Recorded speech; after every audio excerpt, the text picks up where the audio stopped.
I just have to. Welcome back to Season 3 World Championships, ladies and gentlemen. Coming up, it's our second quarterfinal fight between RYL Club and OMG. But right now, I was almost locked. I was almost doomed, ladies and gentlemen. It's Evil Genius's Snoopy. He was staring me down. I was worried. Well, to be fair, you actually caught a second win. Like, he came in halfway through and then started staring at me, so that's a bit cheating, to be honest. No, I did you, man. I outstared you. I have these guys as backup in the audience. That they watched some of it. You were just cheating. So you've been here pretty much the whole time. What were your takes on the group stages? Did the teams that got through, were you expecting that from the outset when we had the regionals back in Europe? Oh, definitely not, actually. I thought Fnatic were a good team, but I didn't expect them to come out so strong. Like, we played them through the entire split, for example, at Gamescom. And up until Gamescom, they were a good team, but they weren't like standards, like leagues above anyone else.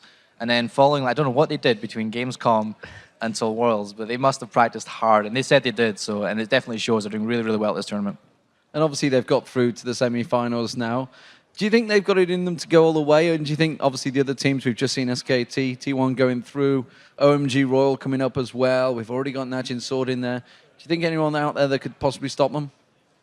I think it's still up in the air. I don't think anyone's like a clear winner right now. I think OMG had a really solid performance through groups, but everyone thinks that RYL's going to do what they did before and then stop OMG in their tracks again. If they're going to do that, we'll find out. I think Fnatic's, they've got a little bit of momentum behind them right now, but they're not getting too confident. They're very down to earth, and they realize that there's still a long way to go before they're actually in the finals. So I think they're down to earth about it, yeah. And has there been any players here that have caught your eye and you just thought, wow, I wasn't expecting him to play like that, or somebody that surprised you that previously to this tournament you just, I mean, there's a lot of great players here, let's not go, but anyone that's completely surprised you? I would say, like, obviously, like, Faker's an exceptional player, and everyone has the Faker hype train, but Putsu, or Pushu? Pushu, yeah, Pushu? we've been calling him Pushu. Yeah, so I think he actually stood up above quite a lot of people for me. I think he had a fantastic performance. He kind of was in the shadow of Reckles throughout the entire split from back in Europe, but coming out here, he actually proved himself on an international stage, and I think he very much deserves his position in the team. He's a solid player and been really solid games.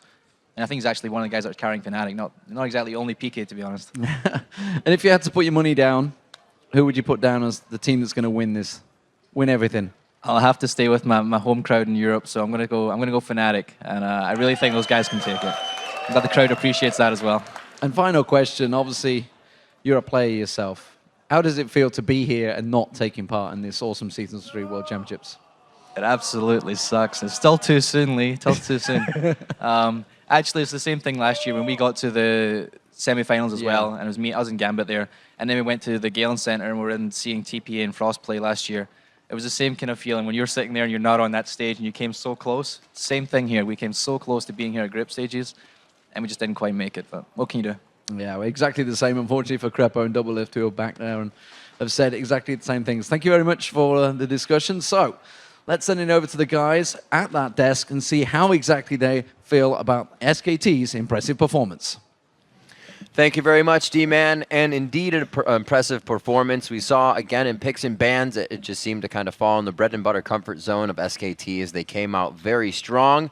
And to think this is Faker's first pro game with Lissandra. He did it with Riven coming out in a pro game, and now Lissandra. What is it? He brought his own flavor, the Deathfire Grass there on Lissandra. Crepo was talking about in EU, yes, Lissandra does plenty of damage, and Faker definitely showed he can back that up. Faker just adds a little more because he can.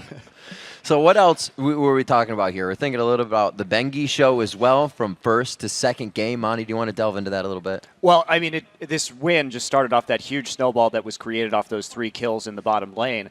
And first off, starting off with that hook, which, look, I mean, I'd like Crepo to talk about the hitboxes here because he knows as a support player better than I do, but that setup was pretty good. Yeah, well, everybody knows Mando is being so phenomenal on Nami, so he can land an AoE bubble on somebody, and that's nice and all, but then the hook, he was, so, like, the enemy AD carrier was pretty much behind the creeps, but he knows how far he can shoot it right next to them, so he grabs them at the side of the hitbox and basically pulls them all around, like curving the bullet as if it were, and then the beautiful setup goes in, flays them backwards, and it's pretty much free kills. And then, on top of that, Bengi does the same. Bengi goes and chases. He does the exact same thing. He uses the side of the Sonic Wave, because the width of that Sonic Wave is pretty large, to barely hit Annie and get around the Elise there. He follows that up with, I don't know where he came out with his juke, but the split second Cocoon comes off cooldown, he also makes a weird side movement up into the bush and dodges it as well. It just seemed like he predicted every single thing that Gambit Bears were going to come out with. Yeah, and to move on just to talk about SK Telecom a little bit,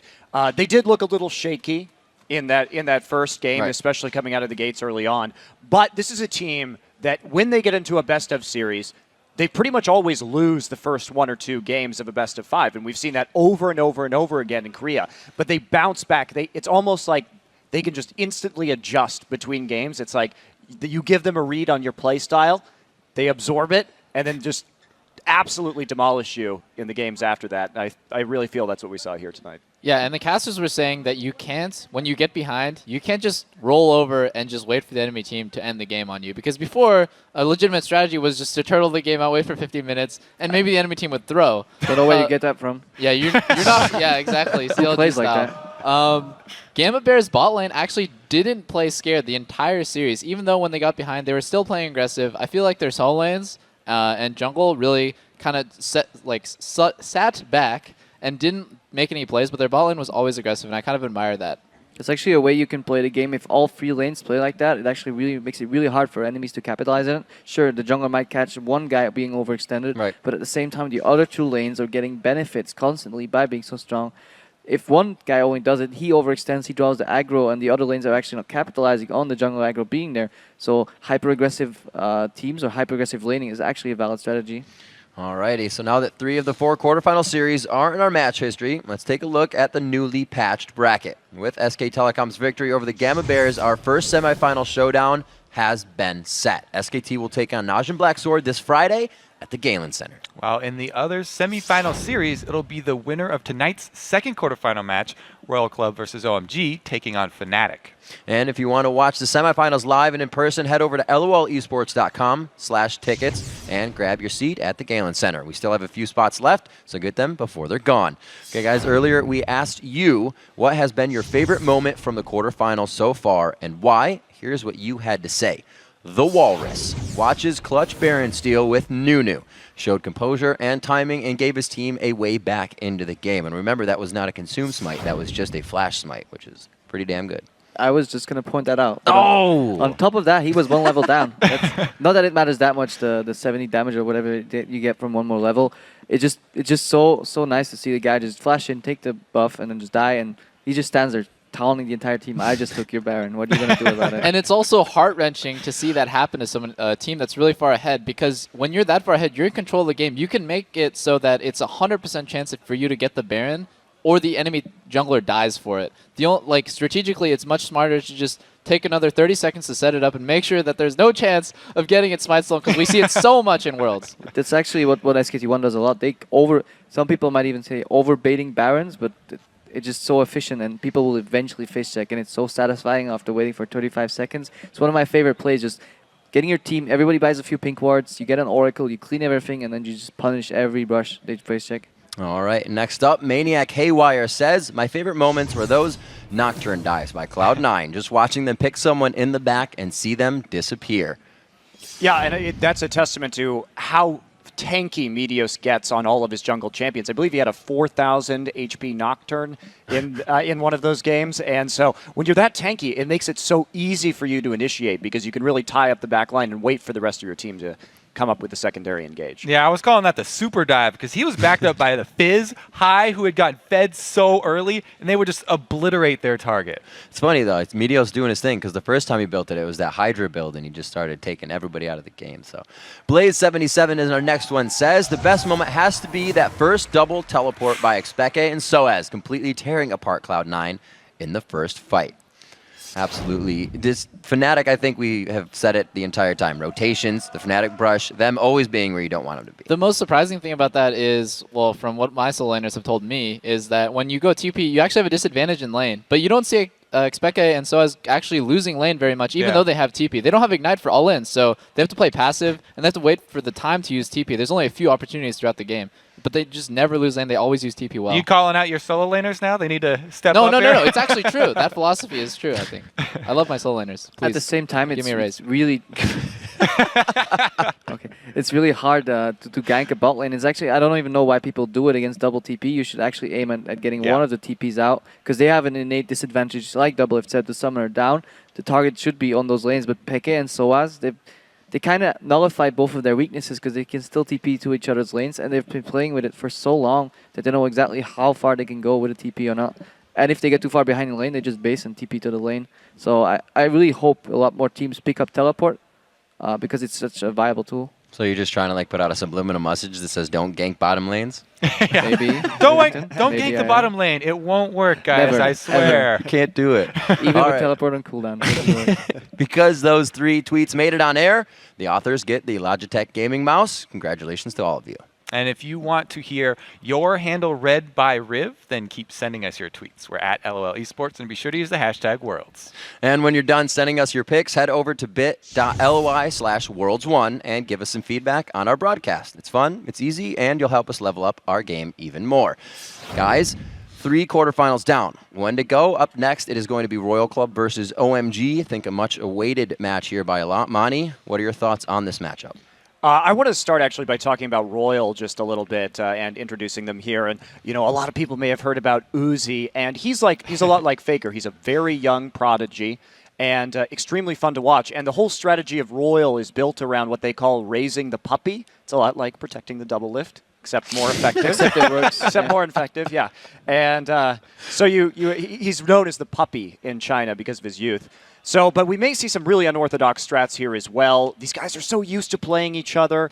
Usually OMG has had the edge, but RYL did win in the regional finals. So, and that's the most recent matchup, Yeah. so that's the one that sort of counts here. Yeah, and UZI is one of the most, if not the most respected AD in China. People always say RYL is a team where if UZI gets ahead, they will win. And the thing is that UZI doesn't have bad games. When I watch RYL games, UZI, he just never has bad games. So it's going to be interesting to see what does OMG do against this godlike AD carry. All right, word's on you. You said that. So if he has a bad game, it's all coming on to you. Yep, I'm taking it, dude. Crepo, your thoughts? I pretty much agree with Mani. It's always interesting to see teams battle each other again when they have faced each other so many times before. It can either go 2 ways. Either they stick to their guns and they have these very significant playstyles that both of them know, and they'll just duke it out. Hey, we're better than you. Even if you know what we're playing, we'll bring it to you anyways.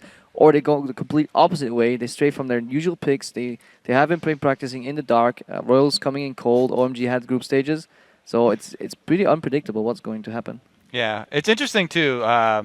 Unpredictable here does not mean a support Annie. Like, that's very common for RYL. I think they will be sticking to their guns, though.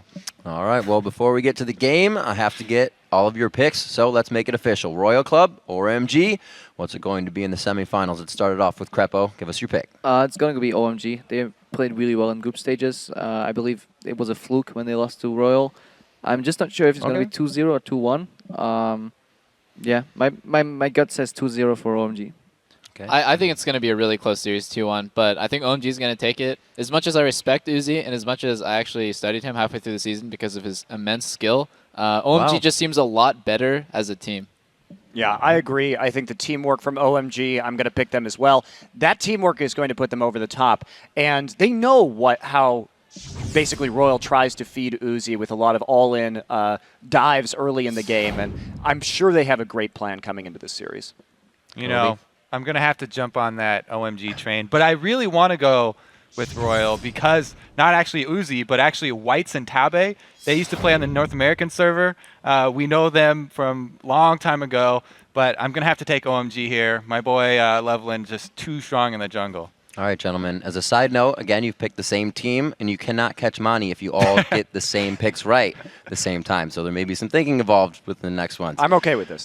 We need to take a quick break, but when we come back, we'll see how those predictions hold up when China's team takes to the Rift. It's Royal Club versus OMG when the Season 3 World Championship continues.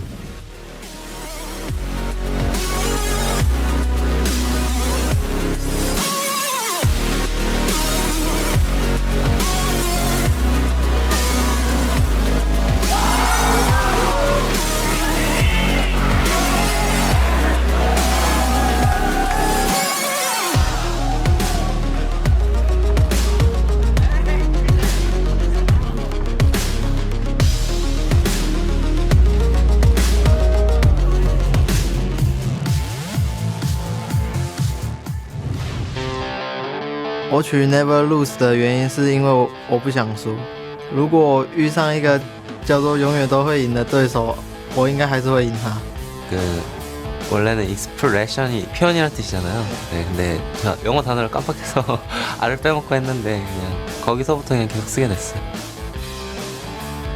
그게 딱히 의미가 있는 게 아니라 어렸을 때부터 그러니까 게임을 했을 때 친누나랑 많이 했어요. 같이 할 수 있는 걸 해서 누나가 그냥 그 푸우만드 아이디를 쓴 걸 그대로 따라 쓰고 있는 거예요. 그게 저도 어감이 좋아서 그냥 계속 쓰고 있어요. 그 어감은 전체적으로 다 좋아하는 것 같긴 해요.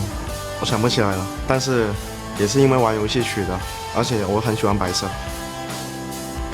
有时候想说取一个简单一点的，对，就取牛排了。因为我最喜欢的食物。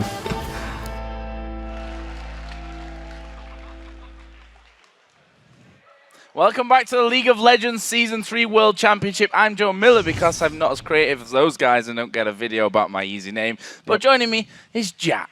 A very familiar face who did pick a nickname, so good job with that one, Jat. It's time for our fourth and final quarterfinals matchup of Worlds, and it's China's #1 seed Royal Club versus the second seed from China, OMG. But guys, before we get to the match, we're going to send it over to Shox on the stage for tonight's starting lineups.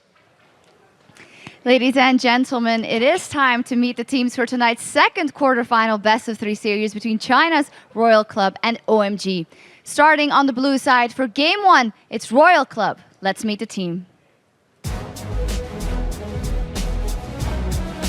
Starting in the top lane, GoDlike. In the jungle, Lucky. In mid lane, White. At AD carry, UZI. And at support, Tabe. They are Royal Club.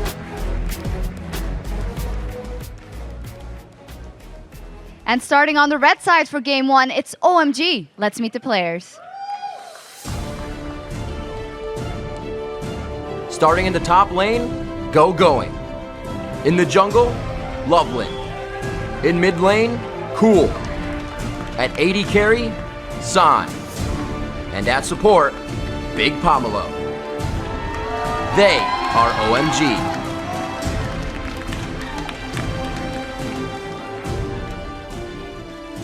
Please give it up one more time for tonight's competitors, Royal Club and OMG.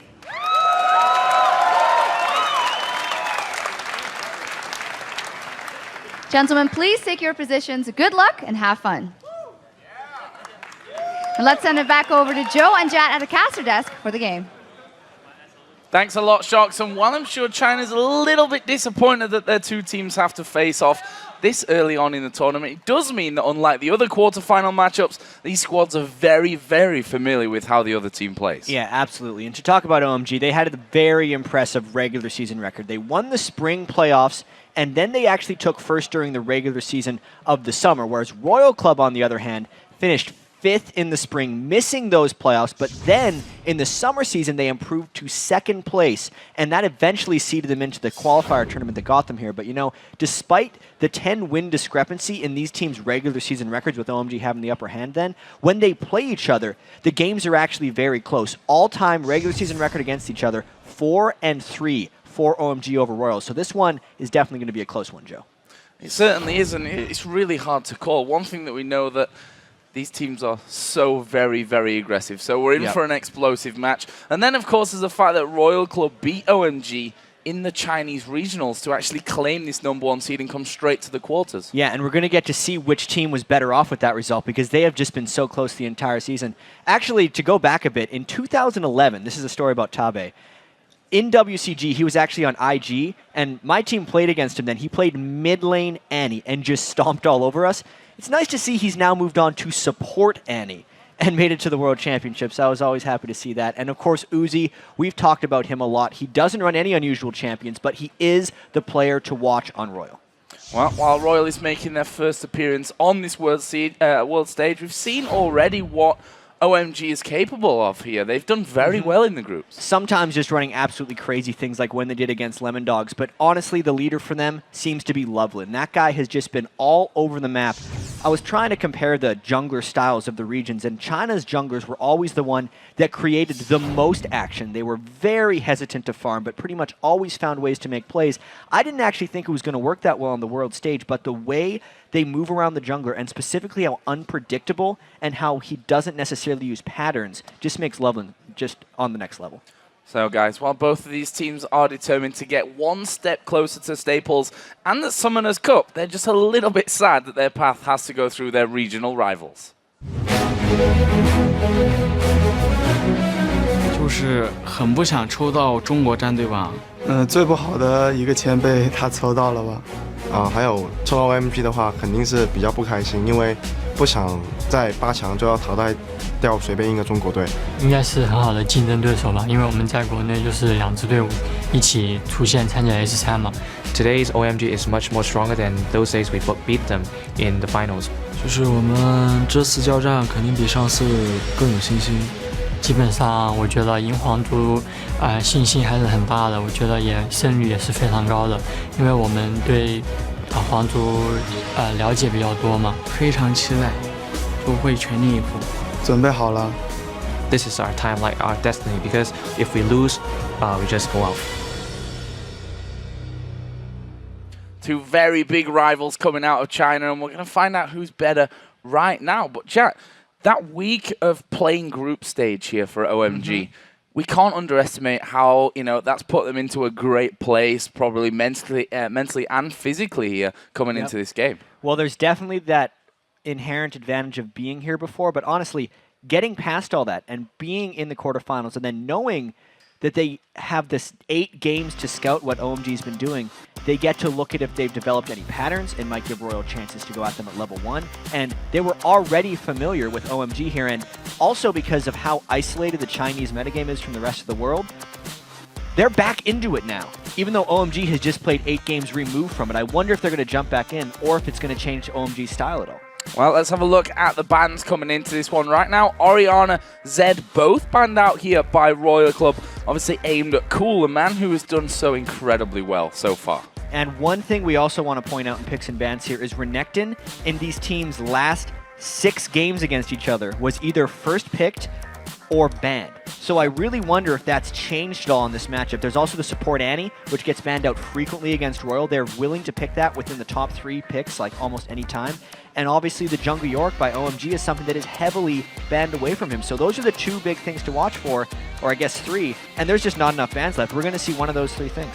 Well, we see Aatrox banned out here by RYL, and OMG have ran him already in the top lane and in the jungle there, so a little bit of variety going on with that one. We'll see how that kind of shapes up OMG's picking phase from this. They're taking a good while on their last ban, but they're going to go and finish off with the Elise ban. There's that Renekton first pick. Absolutely. Banned 4 times. The 2 games he wasn't. He got first pick once by RYL and once by OMG. So we're going to see whether GoDlike can deal with that one. We know that these teams are actually very involved in the 3v1 dives. When we first started watching them playing against each other, we're like, are they still doing the 3v1 dive tower push thing? Yeah, they and are. It works really well. They're doing a lot of it. Because they execute it so well. Yeah, and these, if you've watched any of those games, you'll know how almost crazy these 2 teams are to just fight each other. They love just getting dirty and getting in there straight for the fight. So let's have a look at the picks on the other side. Corki and Ari, probably the 2 most hotly contested champions coming out of group stage. Yeah, the only one I'd have to throw in there would be Zyra as well, because she gets picked so much, but this is very much, I almost want to call it the things we've seen at Worlds so far, as opposed to not the things we were seeing all the time in China.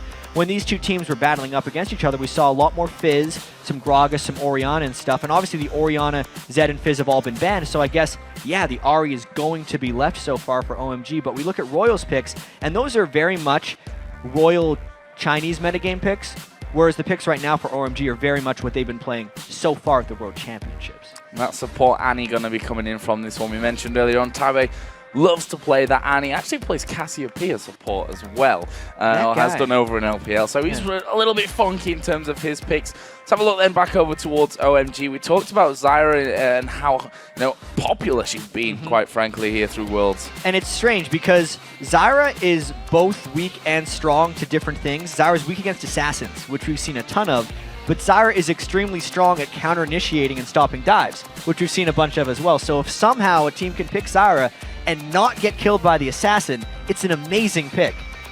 But, you know, there's some pretty good Aries in this tournament.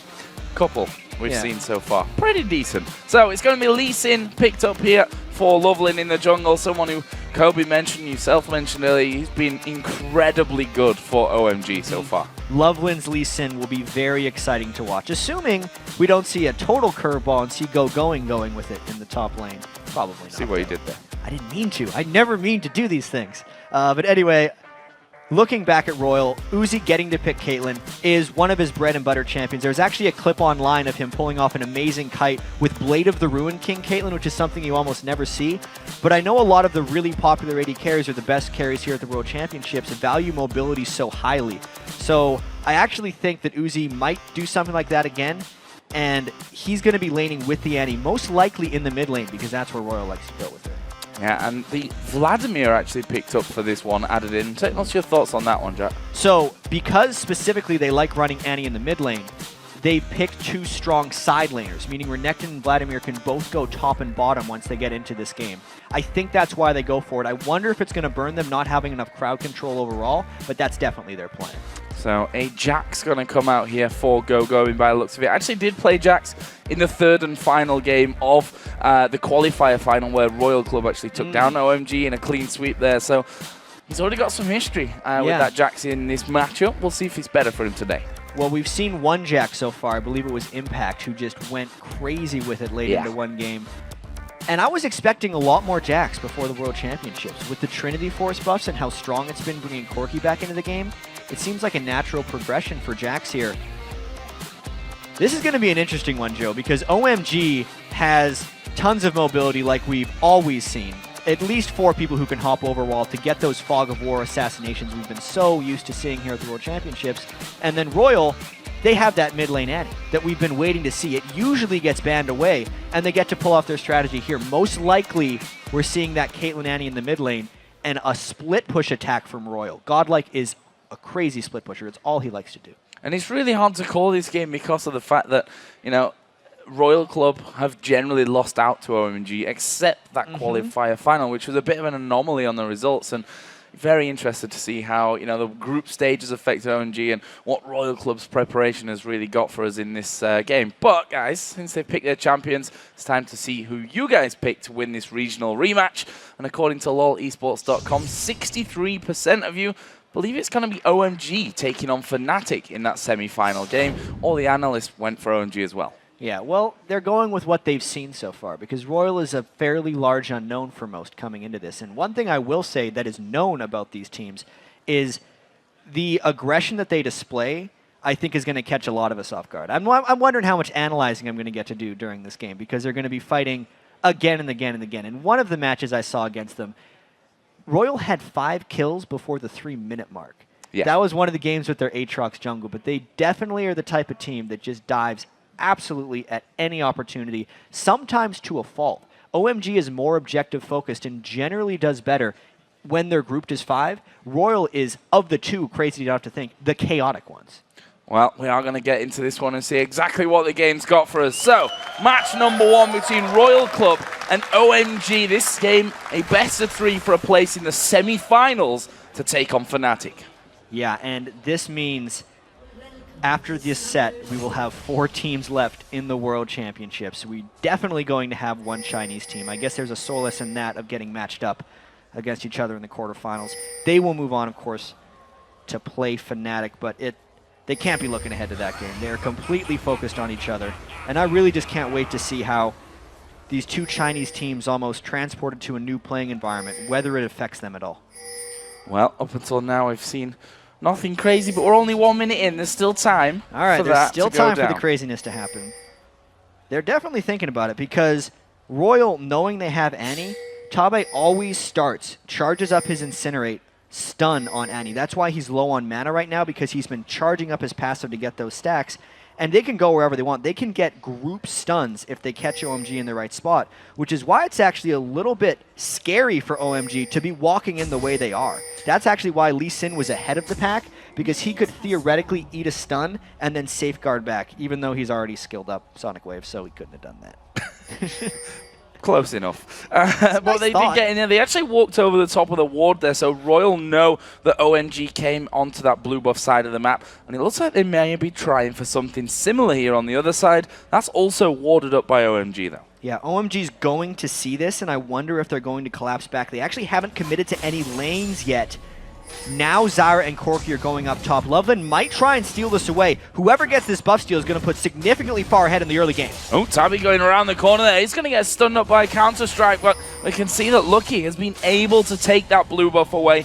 We could probably expect pressure now coming down onto RYL's blue, surely. Yeah, I'd actually expect a race to that blue buff, and since RYL has their 80 carry support in the bottom lane, it is an uncontestable blue buff as far as RYL is concerned. Lovelin's going to get that. It's actually only going to be about a 15-second delay for Lovelin when all is said and done, and he should be able to recover from this. Getting a bit of help there from Bigpomelo. He came down from that top lane. So let's talk about the lanes here as the junglers get back on their way, on their paths. It's going to be 2v1 in this top side of things with the Zyra Corki taking on Renekton. Bottom side, a similar thing with Uzi and Tabe on Caitlyn and Annie taking on Gogoing's Jax. Yeah, and I really want to see if we're going to get the 3v1 dives in this game, but because of the way the junglers started, the dive would at the very least be delayed here.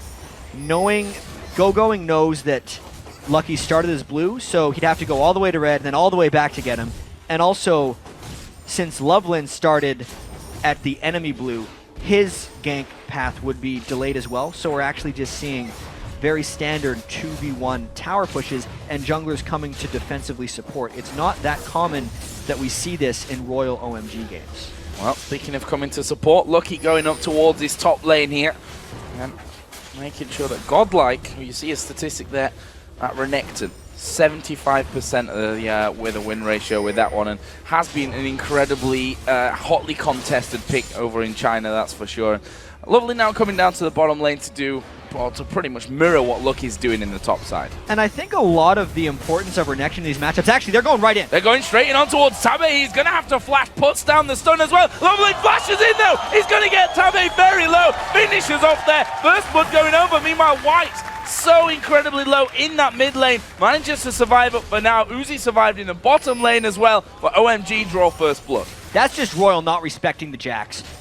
Gogoing got early experience from the jungle, was getting experience at his turret, and then all he had to do was charge up his Counter-Strike and go in. Oh, they're going in for Cool here as well, who does have a flash available. He's going to flash away from the flag and drag there and manages to stay safe, but no flash available for him. He's still level 4 as well. He's going to be a target. Yeah, like we said, fast ganks all around. We're trying to talk about the bottom lane gank when the mid lane gank happens, but all said and done, OMG absolutely comes out atop that trade because they could combo Jax's stun with Lee Sin's resonating strike and guarantee the kill on a Tabe. It's one of the reasons I'm surprised that RYL is doing the 2v1 in the bottom lane. Annie would do better to get back if she's trying to push up mid lane and work on dives and stuns there because the lane is shorter and he would be able to make the retreat. It is very dangerous for them to 1v2 against the Jax Lee Sin because that very thing can happen to them and give them kills. And the fact is, if you look, with Jax now got himself that Vamp set to Crystalline Flask, plus some potions as well, it's not really that easy to push out of the lane. We'll see how that one all develops. Finally, OMG putting down a bit of damage onto this top tower. Not quite as much as RYL have done in that bottom side, but that first blood coming in there is probably going to make them very, very scared of being pushed that far again. It's going to absolutely stop the aggression from that RYL lane, unless they continue to disrespect the Jax in that lane. But once he's gotten a whole bunch of levels, they can barely even 1v2 against that Jax. Jax is going to become an absolute monster against that Annie Caitlyn lane. We can see there, he's freezing up this lane nice. He doesn't want to be pushing it all the way back and make it a bit easier for Uzi and Tabe to be farming there. And this mid lane being quite explosive already so far. We've seen flashes burnt from Cool, the ghost used by WhiteZZ earlier on. Is Lucky you're going to get caught out a little bit by Lovelin in the jungle. Both at level 4 though. Not too much danger of them really going in for a full-on fight there. No, especially if the mid laners aren't going to come over and contest. Lovelin getting a little cheeky with those wards, but once again, he has no fear of Vladimir collapsing down to stop him because its threat is so minimal when compared to Cool coming down, who can add an Ahri charm and actually catch him out of position. Yeah, WhiteZZ is up at level 6 now though, so part of that Hemo Plague that we should factor in. Meanwhile, Lucky coming down towards this bottom lane, and he's just going to go once again full-on pressure. Lee Sin is waiting on the backside. We'll see if RYL can take the first turret of the game here. So this is a little bit more of a respectful push because they at least have a third person there, meaning if Gogoing jumps in, they would generally be able to turn it around, and RYL has vision on the other 3 members of OMG. This is them trying to re-siege that turret, knowing that GoDlike's Renekton has held his turret better than Gogoing has overall. So let's have a look down some of the early CS here. And 280 carries obviously in the 2v1 lanes. Pretty close there. Uzi at the moment just got a little bit of a lead from that one. Mid laners, Vladimir, White's playing that one up against Cool's. Ari also ahead as we are going to see the stun coming down to Gogoing, and Lovelin taking a lot of damage there. This could open up that tower finally. Yeah, they are taking a lot of harass near there, and it does seem like the next wave could do something, as well as maybe more for RYL. As we were talking about earlier, one of the big reasons Renekton is such a contested pick in the Chinese metagame is because the early and mid-game pushes they make. They don't care if Renekton doesn't have great late-game skill, because he can do this. Here we go, going to go in there. The Counter-Strike actually going to stun at one, but it's Gogoing. He's not going to escape this one. Getting stunned in there. The turret went down. They picked up the kill, and GoDlike moving down through the map there, undetected as they dive onto that bottom lane. Yeah, he was... See, that is earlier than you would normally see a Renekton roam, and you're thinking, why would a Renekton leave his turret against a Corki Nazar? Is just going to die. RYL doesn't care, because this is effectively an exchange of turret and kill and dragon for just a turret, and they're willing to make that exchange. And the blue buff as well is cool here, going to go in towards WhiteZZ. Ignite already ticking. There is a charge in there. White saved his pull till the very last second, didn't have to burn his flash, but either way, Cool's removed any kind of threat now from that mid lane as OMG take the dragon. Yeah, sorry, absolutely. it's RYL. Now is where's OMG going to go from here? They just burned their Ahri ultimate in mid lane. Corki and Zyra have pushed down their turret, but there is no dragon to get for Cool's advantage over White's. I mean, so far in that middle lane, Vladimir, who is a pretty good laner early on, but I don't think quite Ahri level, has done enough work to outfarm Cool. I think that was in part because of Lucky's early gank, but it still should be noted that White's is trying to farm up only so he can become a split push threat. He's going for that, what looks like Spirit of the Spectral Wraith split push build, because his summoner spells absolutely show he's doing that, knowing he brought Flash and Ghost on Flash. So where are we going to see this one develop? The duos have now gone into that mid lane, as we may have thought maybe came in a little bit earlier on. We'll see Ari and Vladimir facing off once again on this top side of the map, and we'll see how White's does now that he's built up a lot. There's a Hemo play going down. We can see how much damage is coming in, but there is Lovelin. He doesn't have that pull. Look at the damage though. Cool going so low, but he's managed to walk away from it. White gets kicked back and executed by Lovelin. Nearly enough burst for Whites, but at the end of the day, it was an overcommit, using his pool aggressively to try to finish off Cool, and Lovelin, like a wizard, is always there at the right spot. Now Jarvan coming back to this mid lane. See if they're actually able to put that pressure back down. Going to be harder against the Corki, and more importantly, probably that Zyra as well, who can catch you off guard in just the split second. There is Lovelin. Getting himself a nice bit of farm and experience and pushing out that top lane as well. He's now 2-0-0 with his Lee Sin. And we'll see if he can start taking over the game. I remember his Moby Bear from the group stage that got a couple of early kills and then absolutely stomped all over the game. Lee Sin could do something similar. You can see with that extremely early Sightstone, he's going to try and shut down RYL's roam, because RYL loves to roam early on, and that is typically how they beat OMG. We already saw GoDlike roam all the way from the top lane to the bottom lane to create RYL's first bit of advantage, which is why they're still sitting on the 400 gold lead.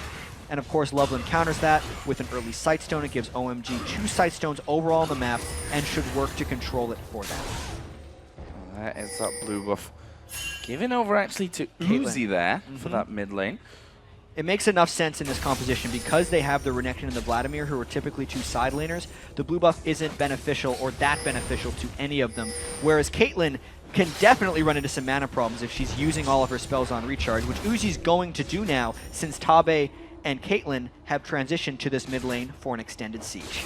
And between the two AD carries, CS is very, very even at this point. We can see that Bloodthirsts are almost done for Uzi. Oh, Cool might be in trouble from this one. He's going to be baited in here by White. There goes Jarvan out of the brush. And there is the Cataclysm, but Cool still got a charm left. Got a charge left on his Spirit Rush to get out of there. Brilliantly avoided by Cool. Right there, Royal was underestimating their damage. They knew that Cool was going to pop his ultimate to escape, and they tried to burst him down anyway. Lucky no longer has Cataclysm, but it does give them a bit of a turret edge right here if they can take this.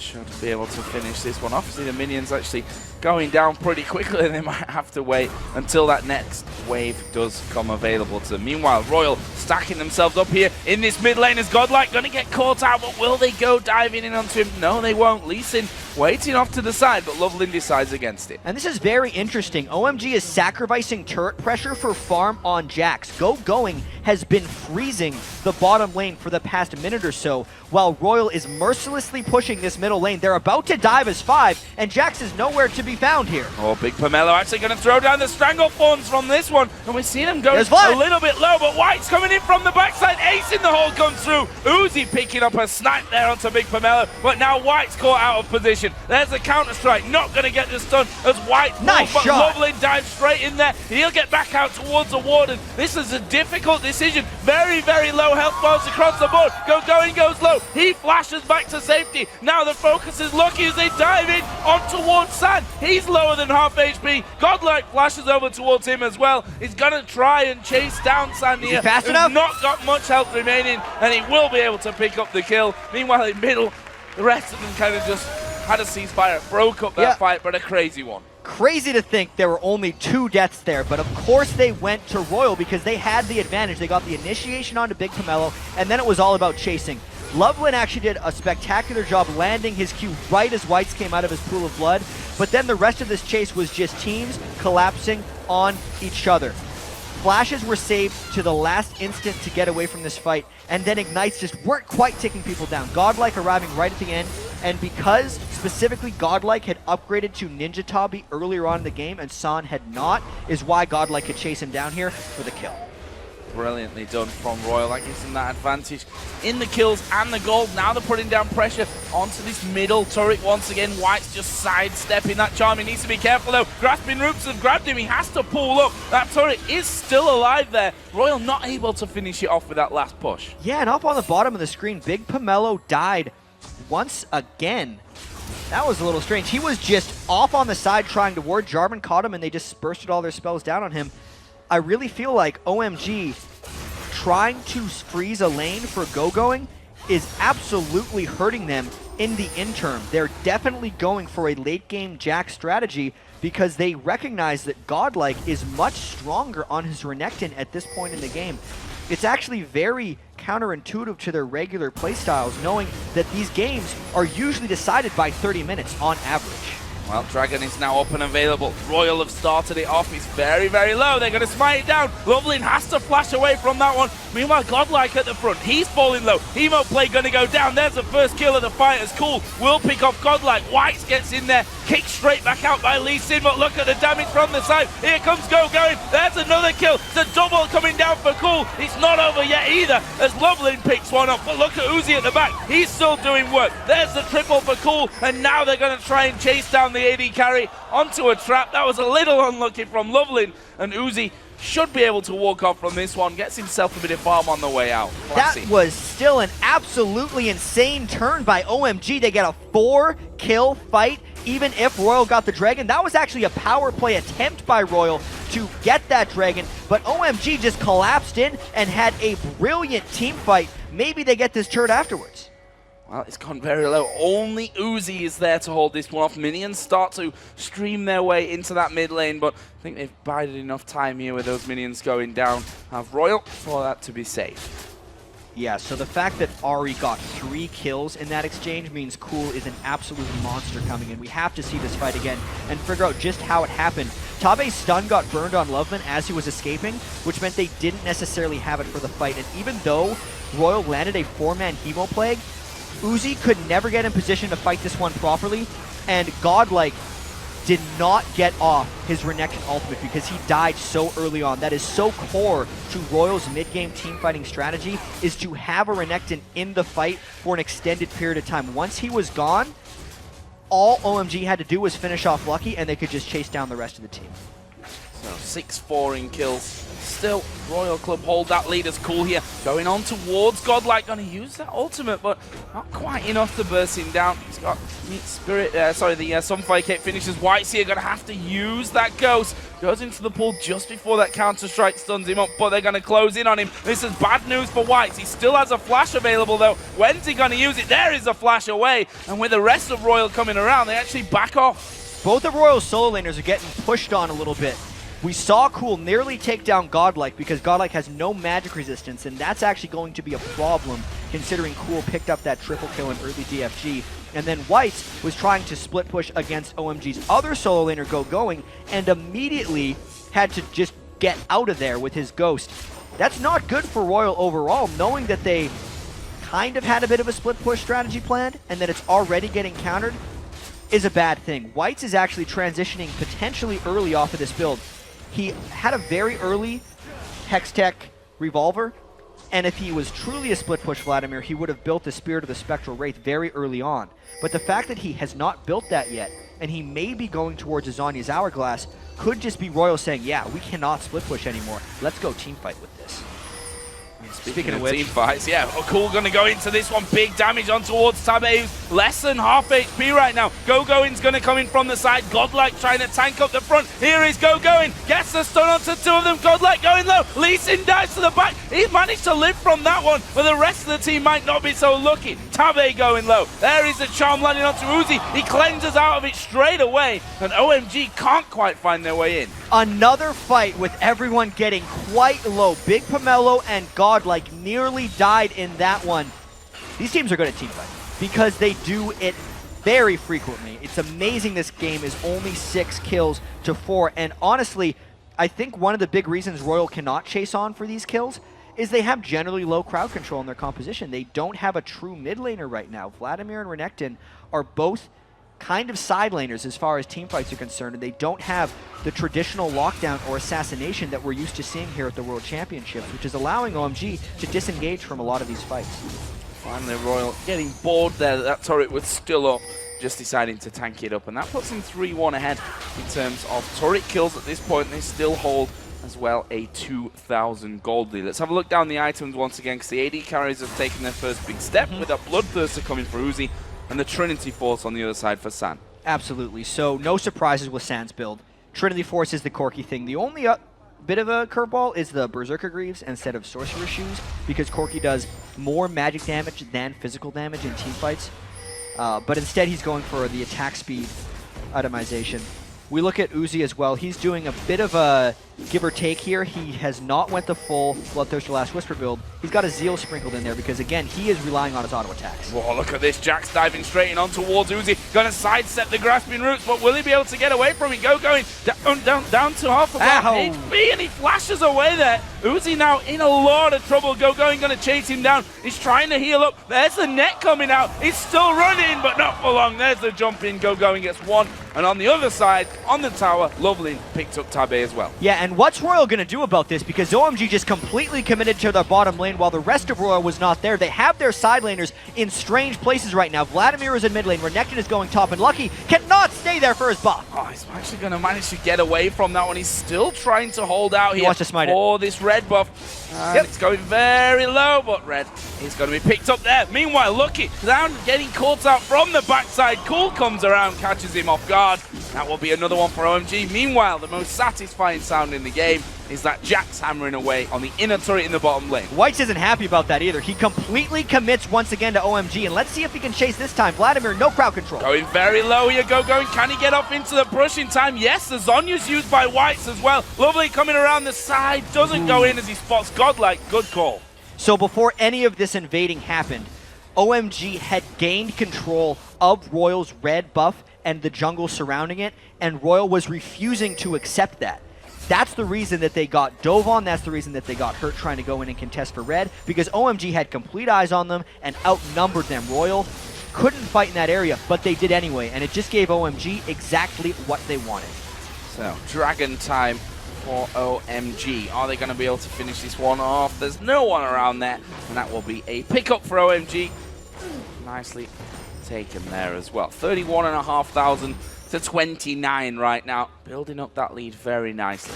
And this is where RYL really has to start worrying about the game, because they were actually up 2,000 gold a couple of minutes ago, and OMG was already the one seeming to come out on top in team fights. And now that OMG has actually came out on top significantly in a skirmish, what's going to happen the next time a big team fight happens? And knowing RYL versus OMG, the next team fight is going to happen. It's going to happen fairly shortly as well. Seeing that Cool has his DFG and that GoDlike just has that Negatron cloak, I'm wondering if OMG can just evaporate RYL's tank line before the fight and then roll on through with the rest of their damage. It's very dangerous right now for RYL, and they almost have to be afraid to take a 5v5 fight. He's slowing down here somewhat for what is guaranteed to be just a little bit of time, as both teams actually fairly close in proximity there on the top side of the river. We'll see if someone ends up getting caught out. We can see Lucky there just dealing with the plants that Bigpomelo has put down, trying to get rid of all those wards there. Now GoDlike and Lovelin having a bit of a chat up here in the top side of the river. Lovelin just trying to bully him out of position there. Yeah, Lovelin is definitely a very scary man right now. 404 on Lee Sin. It's not because he has damage items, it's because of the vision he provides and his ability to reposition people in team fights. Gogoing as well is going to be a big problem. His Trinity Force is not even completed yet, and he's already destroying anyone on RYL in a 1v1 engagement. Yeah, they can't stand and fight with him. We saw GoDlike there just walking away from that scenario. There's a ward down in this brush, which RYL all being revealed from. Cool also is pushing down towards this bottom lane. That's going to have to be dealt with. They're going to put the ace in the hole through on towards Lovelin. About a third of his health gone, but not really getting anything from that at all. Yeah, that did prove, though, that UZI'S hitting pretty hard. We should note that he is the most farmed person in this game right now.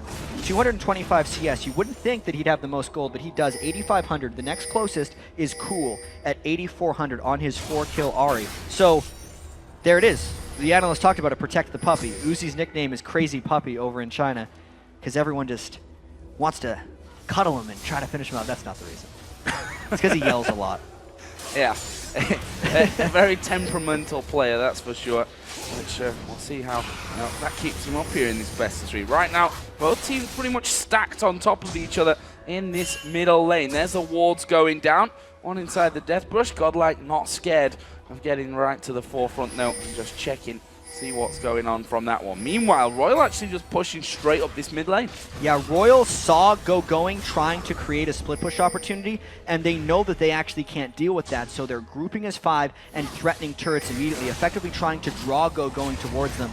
But I wonder if this is one of those situations where RYL is damned if they do, damned if they don't, because they've been losing in team fights and they can't deal with Gogoing. They have to have something break their way here. Well, look at this for a positional play right now from OMG. They've pushed up this mid lane right to that inner turret. And RYL around the side from this one. There's a block from Bigpomelo. Are they going to be able to keep pushing back in there? No, RYL have managed to get that control of the mid lane back. OMG back off. Yeah, that's a pretty painful block. I almost feel like Gogoing should have taken that one, or someone who can lifesteal up a little bit of health, because now Bigpomelo is rather wounded if they were to actually start a team fight, which I think is one of the big reasons they decided to back away and give some of this control of Baron back to RYL. Oh, Lovelin getting stunned up there. Going to get knocked up as well, but honestly, can't quite finish off that Lee Sin here in the time that you've really got with his ridiculous maneuverability. Especially with that Sightstone. Yeah, with the Sightstone coming down. Pretty much makes him uncatchable at that stage. Did see OMG starting to back off a little bit. RYL almost mirroring what OMG did a few moments earlier and pushing up that mid lane. Yeah, this game is still rather close, but OMG's gold lead is stretching out a little bit. And OMG's very comfortable with where they are at in this game right now, because they know eventually Gogoing is going to reach a point where RYL isn't necessarily able to deal with them. And RYL might get this fight, though, and it's in OMG's turret. Yeah, he's managed to dive in there. Look how low Tabe's gone. Gets knocked up. Cool now, unstoppable as he finishes off that kill. Lovelin goes low. He manages to get back, but the flash in from Uzi will secure them one back. and it's now a 2-for-1 fight. There's Ace in the hole Right back coming in. through. Gogoing dives to the back line, but he will fall. There's the charm onto Uzi. He's going to cleanse. San going for Uzi's two. still alive. Doesn't get any of them as the Zonya's used there by White. Crazy turnaround again. And we talk about Uzi's positioning and his kiting ability right there. He seemed absolutely dead in that game. Even when he took a charm to the face, he still stayed alive. And a fight that seemed to be a disaster for Royal might just turn into a win and a turret, Joe. That was really strange from San. Yeah. The fact that he got Uzi so low and then switched to Whites in that second. He's like, well, I got a Zonya, so I'm going to get out. I almost feel like he thought Uzi was dead before that happened. Let's take one more look at this one. Gogoing re-engaged with the flash, and everyone thought they could get Uzi right here. He got the one. He thought that missile was going to finish him. Yeah. He thought the missile. San was thinking one step ahead. That's like taking your eyes off the ball before you catch it. He dropped the pass, and everyone on OMG died for it. And what could have been, or should have probably been, a double kill for him there. Yeah. Turns out to be a death with no kills picked up for him. Either way, good stuff from Royal to stop that happening there. You see that bottom lane being pushed out once again for Gogoing. Now got that Trinity Force finished, and he's going Blade of the Ruin King second. Yeah, that's a very offensive Jax build, actually. If Uzi can position well enough in these team fights, knowing that he now has Cleanse and QSS, OMG might have a problem closing down onto him. This is actually becoming one of those Royal games where, yeah, you have to protect Uzi. The Caitlyn is the one thing in this game that could potentially outscale and win Royal the match. GoDlike is going to just have to be a tank that blocks for him. Tabe is effectively going to have to use his Tibbers for the defensive stun.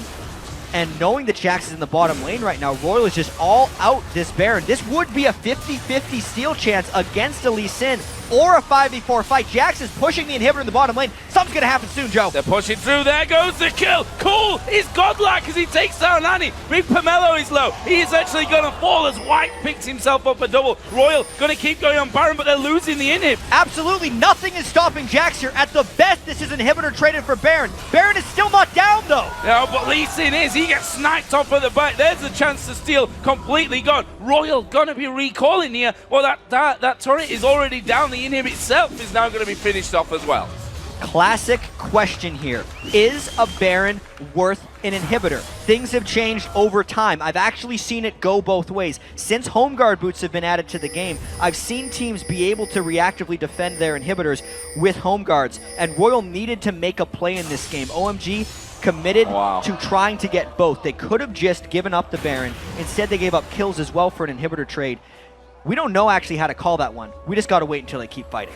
Goes in. The Crocodile was waiting for him around the corner, but Counter-Strike means he's getting out safe. Royal Club going to be picking up a Dragon here as well. So they've lost that in him. They've picked up the Baron. They're going to get themselves a Dragon. That leaves them ahead now in the game by 1.1 thousand gold. Yeah, and this is about a 3,500, maybe more gold swing. I'd have to check exactly because they were down quite a bit, and specifically, this gave a whole bunch of more gold to Uzi. He's now almost 12,000 gold on his Caitlyn, which is 1,500 ahead of Cool's Ahri right now. Despite Cool being 7-0, it seems crazy at that, but Cool is not actually getting much gold for killing Tabe at this point because he's already killed him 5 times. That completed the 3rd big item onto Uzi. And the fact that Royal has the Baron buff now effectively means that OMG's engagements are inherently more dangerous, while Royal is just trying to get Uzi to that 6-item 80 carry Caitlyn. So there. Going in the mid lane, just pushing things out and doing the work in terms of getting that inhibitor back for OMG to make sure that Baron wasn't lost and they didn't get anything in response to that one. Right now, Royal, they're trying to get some vision down of their own on this bottom side of the map. We can see that Whites has actually started to push down there. A lot of pings going on as they spot Lee Sin. GoDlike actually all up in that jungle, but they've got full vision here, OMG. Exactly, and the fact that Royal is pushing the lane that has super minions effectively defends the inhibitor for themselves. The thing they have to worry about is the stronger other lane since an inhibitor is down, and those minions destroying Royal's turrets. But they are ready to go in and dive this, and I have to call out WhiteZZ build adaptation, going Deathcap and Zhonya's instead of the split push Vladimir build, and being a massive factor in these team fights as Royal just brute forces their way in as OMG is completely contained within their base. There is flash up on Tabe, and he might go for a Tibbers. This could be an attempted end by RYL. The bear comes out from this one. Right now, RYL just on the steps, and pushing things back completely, and at the same time making sure that their inhib being down is not really a factor in this game at this point. There's the Q coming out of Lovelin. Wise not to follow that one up. The rest of the team, there is the flash Tibbers coming in, not really doing what they would have hoped from it, and RYL back away to the steps. There's the Stranglethorns going down as Whites gets into the base. There's the ace in the hole. UZI gonna pick that one up. That's already one man down. Can they finish off the tower? Charm landing onto GoDlike. He's at less than half as Gogoing dives into the back. Lee Sin kicks the three of them in, but GoDlike still got enough health to maybe survive this one, and with the rest of his team all there with him, this is bad news. And they still have the Baron buff on 4 people. Only Cool and San are alive. They're trying to go back to base to get health, but RYL is still pushing in. They've got the Baron, and they're making their play. They're going to try and win the game right here. 32 minutes in, 2 men left alive. They dive on towards Corky and Ari. They managed to get GoDlike a little bit lower. They're back. I thought they're out of minions. They're there. Minions are there. The Charm landing on towards Lucky. Here comes Bigpomelo. They're on to the Nexus, but can they finish the Nexus? Corky goes down. Ari goes down. Only Zyra left to defend. This is going to be game number 1, going over to RYL Club. They were so excited they were falling out of their chairs by the end of that one, and what an insane ending. We knew RYL Club and OMG would fight like crazy. We knew RYL had that window in the game before Renekton got outscaled by Jax. They rushed the Baron, they traded Baron for Inhibitor, ran right up the Inhibitor lane, went for the Flash Tibbers, won the fight. UZI could not be stopped, and he finished him off. Crazy ending to that one. We can see OMG wondering a little bit, how did that happen to us? We had that gold lead going down. We made these decisions. Gogoing just having a chilled drink right now. He doesn't look too worried, I have to say. And it is a best of 3 of all. This is the first blow, if you like, from RYL Club, but there's still 2 games left in this series. OMG's not out yet. No, and if we had questions about whether RYL would be slow starters, I think we just answered them right there, because that was a rather quick game, 32 minutes and 47 seconds. That's pretty much right on average with what those guys played in the regular season, and I'm still a little blown away by the ending of that game. Well, we say it's a quick game, but the fact is that it wasn't quite as kill-heavy as some of the other games that these guys have played. We mentioned the Jax, who was freezing the lane pretty much right under his own turret in that bottom lane, and playing it slow that way to try and get himself into that later game. Yeah, and I think the story of this game was very heavily hinging on Gogoing's choices to split push and the quick decisions that RYL made. And they were very willing to give up sacrifices, right? Because they're willing to let Jax get farmed. They're willing to let Jax get their inhibitor because they can get a Baron and because they can end the game with it. That type of decision-making takes a lot of practice. There are so many teams that will bounce back and forth, lose a turret and the Baron when someone pressures you like that. But that's the way you play that game.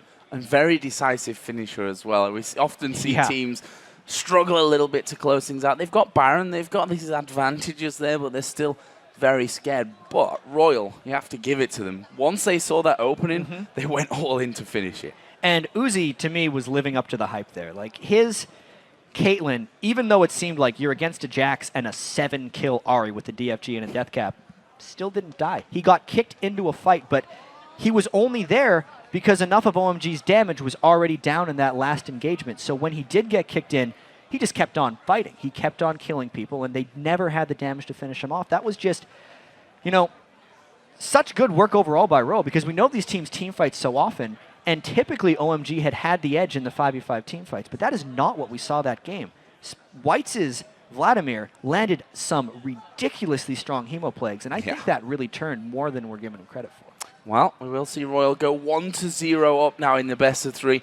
Not all over yet, though, for OMG. We'll see them in action in Game 2 in a little while, but for now we're going to head over to Riv and the guys at the desk for their thoughts on RYL's win.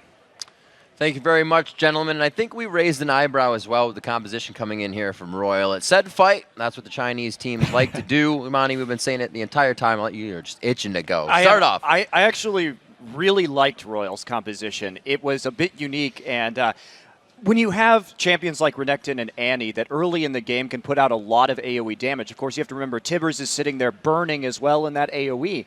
And when you pop that Hemo Plague, and with a frontline mage like Vlad who's constantly doing AoE, it magnifies all of that Dominus and Tibbers damage as well, and it makes things pretty vicious if you're going to have an extended engagement. And if we look at OMG coming in, trying to kill Uzi, cool on Ahri, looking for that opening, it takes time to get that opening, and all the while your team's just getting burned down. That being said, you know, they are going up against a very mobile comp here. Lee Sin and Ahri, it's not a wombo combo. That takes definitely some skill and some precision to land that. A couple times, Annie's stun missing, so it's a very, very complicated comp to pull off. And people will probably wonder, like, why did Uzi play Caitlyn that game? He's not known to play Caitlyn. He normally plays hyper carries like Trist or Twitch, and the reason is OMG knew that he wanted to play Twitch, and they picked Jax, Lee Sin, Ahri, which are not good champions for Twitch. You can't hit Lee Sin because he's too mellow. You can't hit Jax because he has Counter-Strike up, and Ahri's just an assassin that's going to kill you. So he picked a much more safe champion like Caitlyn, and he was still able to carry that game. Yeah, Caitlyn really worked for him in the team fights, being able to use his maximum range. Actually does really well against the Corkian lane, but the matchup was dodged. There's not much synergy between Caitlyn and Annie, so I kind of frowned when I saw that, and I would have liked to see something else, but Uzi definitely shows why he's so good, because he has this long-range, uncatchable AD carry, and if he gets caught, it's because he wants to. If he wants to get kicked in the middle of a fight, he'll allow it, but otherwise he'll just place this. His reaction time on Cleanse is unreal. Oh, yeah. So these team fights were really fun to watch. We should bring up a clip here. Yeah, let's get the replay on the screen. We have one prepped. Let's grab this up on your screen. And Double Lift, I know you want to start this one out. Yeah, so this was when Royal's 3,000 gold behind. Normally, you're not itching to push down towers right here and play aggressively, but, I mean, this is two Chinese teams going head-to-head. One thing I want to point out here is you have to watch both the supports. Zyra landed a beautiful ulti, but so did Tabe. And I think a 4-man Hebo Plague and 3-man Timber is what you're going to see. Roll the clip right now, and you'll see Jax is going to go in really aggressively because he knows he's ahead. There's going to be a 4-man Hemo Plague and a beautiful wombo combo from both teams. But I think Lovelin overcommits right here. He doesn't have to die, but he dies anyways. It's fine. It's still 2 for 1. OMG can just back off. It's 2 for 1. They killed 2 people. Only Lee Sin died. Okay, but I think Gogoing gets a little bit too greedy here. And this is just Son playing really well. He cleanses Ignite, sidesteps the missile, and just kills. So that was just beautiful. Playing really well right there. That was the amazing. sidestep on the missile. But yeah, the cleanse, immediate sidestep. Uzi had already committed to his Valkyrie forward because he was like, shoot the missile. Oh, he's dead. No, he ends up paying for it because the Vladimir he's going after has Zanya's. And just the presence of mind to not cleanse Jax's Counter-Strike and to save the cleanse for later is it's just too amazing, dude. Uzi is so good. As well, you have to shout out, you're like, oh, Lovelin overcommitted. He didn't have to die there. Uzi flashed forward to get that shot to kill him. Yeah, that's true. That's true. So a good question here is, when is it a good time to be able to fight when you're 3,000 gold down? Because that was kind of one of the biggest points you had coming into that. How does a team find that opening? Well, generally when I watch two Chinese teams play, any time is a good time to watch a team fight. Like, just go, go, go, go, go. And at the same, it's just a wombo combo versus another wombo combo. Go ahead. At the same time, though, eventually throughout the game, you saw Jax split pushing becoming an issue. So when they actually have everybody locked up in a lane, they become very clustered and very predictable. And that's where those AoE teamfight can come in. If Jax is coming straight at you, you can at least dodge Counter-Strike. That's what you saw at the start of that fight. Jax sweeps in, Counter-Strikes only one target, Renekton. He doesn't care. Everybody disengages, whacks away at Jax. If they're coming from different angles or they're spreading AoE like they did that one Dragon fight where they turned it around, I would have never guessed they would have, but they just let RYL have the Dragon. They came in, spread out, and used their mobility so well to counteract the AoE comp. This is actually probably why RYL was pushing, because if they didn't, they would get split pushed and mobility would have torn them apart. So what do you guys feel we're learning a little bit about the strengths of each region coming in here? Obviously, we see China's region just being one that fights. OMG put the stamp on that as they went through their group stage. Do you think that's the one that's going to get it through? We also have, SKT, who does themselves like to fight, but only when it's surely warded and everything's going their way. I just can't stress enough how well these guys fight each other. Every fight, 10 to 15% health. They would leave the fight. Coming one more time, just hit somebody, leave again. A little bit. Yeah, just one fight went on for a good 35 seconds, and one guy died, and all the rest were hit on like 15%. I don't even understand how that's possible. They fight so much, they get a lot of practice at it. That's you got to give it to them. This is definitely going to be an action-packed series. I'm much more excited for the rest of it now than I was at the start. One thing that we haven't touched on was the Baron, and whether people agree with it or not. Take Yeah, sorry. it away. I think that real quick, yep. Royal played that really well. And again, it goes back to the fact they didn't have an answer to the split pushing Jax. So they lost the inhibitor. And when they took it into the lane with the super minions and then shoved it in afterwards, they nullified the gain from the Baron. Right. Took 2 towers, took the inhibitor, and just went all in one more time. So that was a fantastic use of that Baron. Crepo, final thoughts? Yeah, OMG was pretty much forcing a guaranteed split push with a 50-50 Nasher. Right. And Royal just read that completely. They knew if we give them a 50-50, the game can be done here. If we deny the possibility of a 50-50 by engaging and getting Lee Sin down and then taking Nasher, trading it for inhib and then pushing the inhib lane where the inhib was down, that was the correct play, and I just really like how they played that. Really good read. If anything I learned from you is that 50-50 is always on your mind. You're watching for a team to make We've that lost mistake. too many 50-50s. They're not 50-50s. They're more like 40-60s. All right, everyone. We have to take a short break right now, but when we return, we'll see if Royal Club can lock down the series and a spot in the semifinals, or if OMG can force a Game 3. But first, we turn up the volume and listen in to the sounds of the game as the members of Royal Club celebrate their first win at Worlds. 对，一波，抢 A 了，抢 A 了吗？没有打人啊，打人啊！你看小狗在干嘛？保护小狗。男生，男生，男生，男生，男生，男生，别出来了。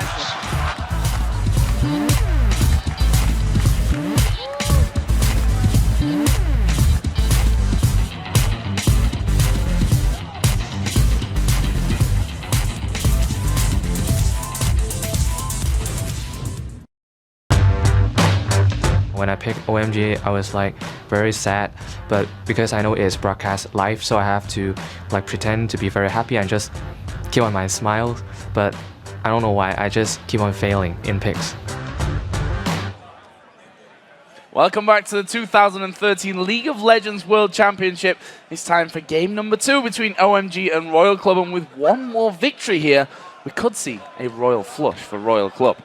But it's going to be hard. I mean, the fact is here, we heard there from Tabe, actually, which is a point we didn't mention, that he was the one that picked OMG out of all those, or out of the 4 teams that he could have picked from. Yeah. And we've also seen from the other side, the fact that Royal Club had this seed, they've had quite a few people doubting that they've deserved that because of how well OMG have done against them in the past. And there's really only one way to find out who really deserves the #1 seed, and it's by playing out the rest of these games. That first game was incredibly close. I know WhiteZZ's mid-game switch to Vladimir, or whether he had that plan all along, to go with the team fight Vladimir build instead of the common split push Vladimir build, was game-changing in team fights, specifically when they wanted to dive in to help Uzi live up to the hype. Basically, his Caitlyn in that game, positioning-wise, damage-wise, build-wise, the sidesteps he did on the Corki missiles were completely... I don't use the word much, but they were just they're incredible. He was godlike on Caitlyn that game, and OMG needs to do a lot to shut him down. Really impressive stuff there from game number 1. OMG obviously now moving over to the blue side, and we'll see if that changes their fortune a little bit from this one. It was a very close game for a lot of it, a game even which OMG were leading, to be honest. So they're not that far away from where they need to be. It's just some fine adjustments. That game could have went either way so quickly if, you know, if the Baron choice wasn't right, if they weren't able to get that nice team fight by the inhibitor and finish off the game. It could have been criticized for that because they get pushed right back with super minions, get taken down. Anything really could have happened in that game. 50-50 was really what that Baron was if they didn't decide to peel off and go for the team fight. Because they had to go for the Baron. They had to force a 50-50 because Jax was pushing that bottom lane. And we shouldn't be going back to first game so much, but it was that recent and that important that really OMG's got to feel a little down after losing in that fashion. Let's have a look at game 2 here then. We see that Corki actually being banned out here by OMG, and Uzi has proved that he's incredibly good. Not sure how strong he is on Corki though. We've not really seen too much of him on that at any point really. On the other side, Aatrox banned out, that Renekton taken away from Royal Club. They didn't want Gogoing to pick that up first. And I'm thinking that there was a lot left up. I was thinking maybe they'll first pick Ahri, but instead they just decided to go with the Shen. That's like your generic first pick. Yeah, generic first games. pick. Left open, he's going to be taken away, as is Zed. Hello. And Zed getting through is dangerous stuff. Yeah. We've seen how much of a ninja WhiteZZ is when we had a look back at that final play when he fell off his chair. Didn't fall, he was just being a ninja. On the other side, Kale coming out from this one, very, very possibly. And Royal Club actually played the Kale a little bit earlier on in the season, in the playoffs actually, against IG. This time around, though, we're going to see it with OMG by the looks of it. And against that Zed makes sense. Yeah, the last I saw was in the European regionals when Alex Each actually played Kale against Enemy Zed and was victorious in that one, but that's the most we've seen of the, so to speak, like Kale counterpick. Lulu is a decent thing to pick against Zed as well because you can polymorph him after he goes in with his Death Mark to try and stop his damage. I'm actually just a little bit surprised about all the things that have been left up in this game because there were so many effective target bans or regional specific bans. Annie ban, Corki has generally just been dealt with by a lot of these teams, not banned away. Renekton has not been a priority. But because of all that, we get the double ninjas in a game, and now it's on OMG to react to the Zed. Sona Vayne locked in here as well, and if Uzi, gets to the stage that it did in that last one, that Vayne's going to be even more terrifying than what the Caitlyn was. Yeah, Vayne trying to dodge out from the Shen taunts and the Ahri charms. How often do we get to see Ahri 5th picked? Not very often. often. At the end of a team, yeah. I'm going to go with, I don't think it's happened in the World Championships. I don't think so. Let's just say it hasn't. Yeah. It hasn't happened. 0% I don't think it's happened. I think we're good on. We're safe on that one. Ahri has been so highly contested in these ones. If she's not banned out, she's definitely in those first round of picks. On the other side, we saw the Varus coming in for San and the Ahri that we're already talking about. Looks like we could see a Vladimir or a Rumble or something else, but it will be a Rumble. They're just overloading damage right now on Royal, and they have very low amounts of crowd control. So they're all about, Royal has done this before. They overload their team with damage and then dive anyway because you can only run away for so long, even if you're not crowd controlled. They just chase you down like a mob. At least they'd have the move speed from Sona, whereas OMG has a very conventional looking team composition. They have the Lulu to try and soft counter Zed a little bit, but aside from that, it's just the normal things we'd see from maybe even a non-Chinese team. I actually, despite the huge crowd control gap in Royal, I fear their damage, and I'm excited to see Uzi on Vayne and whether he can just get going. Zed being let through, that's something that we've seen extremely rarely here. A couple of times, in fact. Actually, 50% win rate on that Zed coming through, if my memory serves correctly. And the fact is, in the right hands, Zed right now is so unbelievably strong.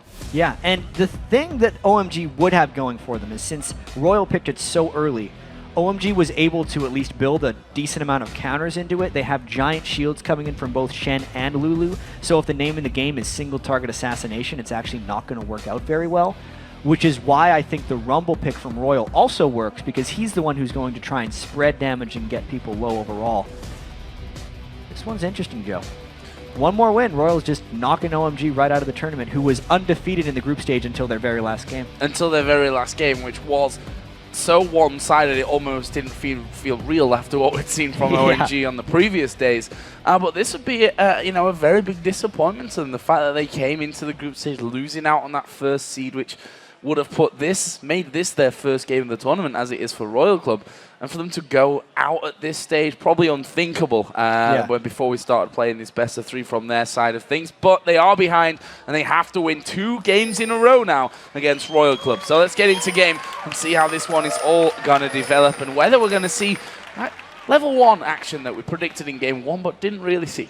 Yeah, well, in this case, it's OMG who would have the crowd control advantage at level 1. Usually when I just write off the level 1 and say it's not going to happen is exactly when it happens. Like game 3 of Cloud9 versus Fnatic yesterday, where Fnatic was able to pick up a double kill. But right now these teams are putting up very defensive walls. It's a little curious that they have played each other so many times.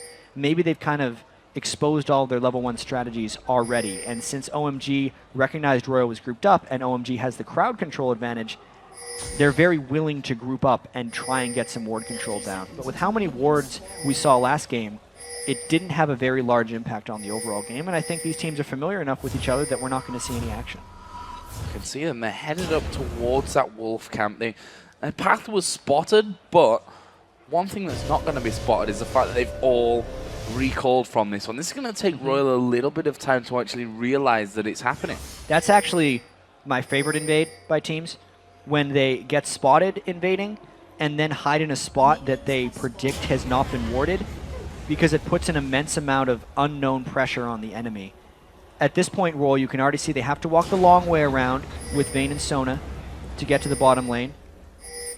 RYL can no longer plan their jungle paths either, because unless RYL had a ward on OMG's blue buff right now, Lucky's not going to know what buff to path to next. He wants to go to blue, but it could actually be gone, in which case he'd be left with only one buff. Well, the good thing from their side is that they do have that ward kind of on the corner, so they will probably be able to predict that Lovelin has in fact gone back for him. Either way, it's a dangerous little start here. Blue buff has already been done for Lovelin, actually smiting that one up. Gonna get his wolves as well, so not going straight over to his second buff just yet. Yeah, 50-50. He guessed right, basically. RYL likes those 50-50s. They're pretty good at them so far. You can see the laners, at least from the one of the 1v2, aren't showing their faces quite yet. In fact, Gogoing was giving a very... What was he doing? He was just giving an extended pull on the red buff, as far as I could tell. Another 2v1 lane setup, and I think that favors UZI. Vayne wants to be able to farm like this. Yeah, farm is something that is certainly going to have plenty of. The rewards down on his bottom side, so Lovelin not going to be able to get around without being spotted. And he is going to be coming over that side here. And he's going to try and get involved, but there's already that ward right there. He's spotted already at this stage. Yeah, so the jungler's not making too much noise early. Anything could happen at any moment. We know how quickly Lovelin likes to go and gank. And in the first game, it was actually UZI and Tabe who did not respect the Jax or Gogoing in that 2v2 lane and paid heavily for it by giving up a kill to Lee Sin. Lee Sin's lane presence in those 2v2s is perhaps the greatest of all junglers. So when Lee Sin goes to babysit, it's actually kill pressure down in that bottom lane. See Lucky coming across to this top side here. They know that Lovelin's there. He's actually showed himself straight away as he came through that lane, and it will have to get a taunt out basically for Gogoing to get something started in that one. Lucky doing the same here on that top side. Actually a lot of damage here coming on towards Bigpomelo, but you see Lucky just repelling away from it. Yeah, one thing about the Rumble in the 1v2 is he doesn't actually have nearly as much kill pressure because he cannot chain any significant crowd control aside from his slows to really lock someone down. Basically, they're just trying to help each other's 1v2s farm, and I think Shen and Lee Sin are better suited for that as far as the lane matchups go. Oh, Bigpomelo again getting a bit caught up in this top lane. He's going to go very low. Has to flash away from that one. RYL not committing to it afterwards, but Bigpomelo feeling the pressure here. Hey, if Lucky keeps landing those stuns, even if they don't have the better lane matchup, they're going to win out in that 2v2 because Lovelin has not been landing his resonating strikes in this bottom lane against UZI and Tabe.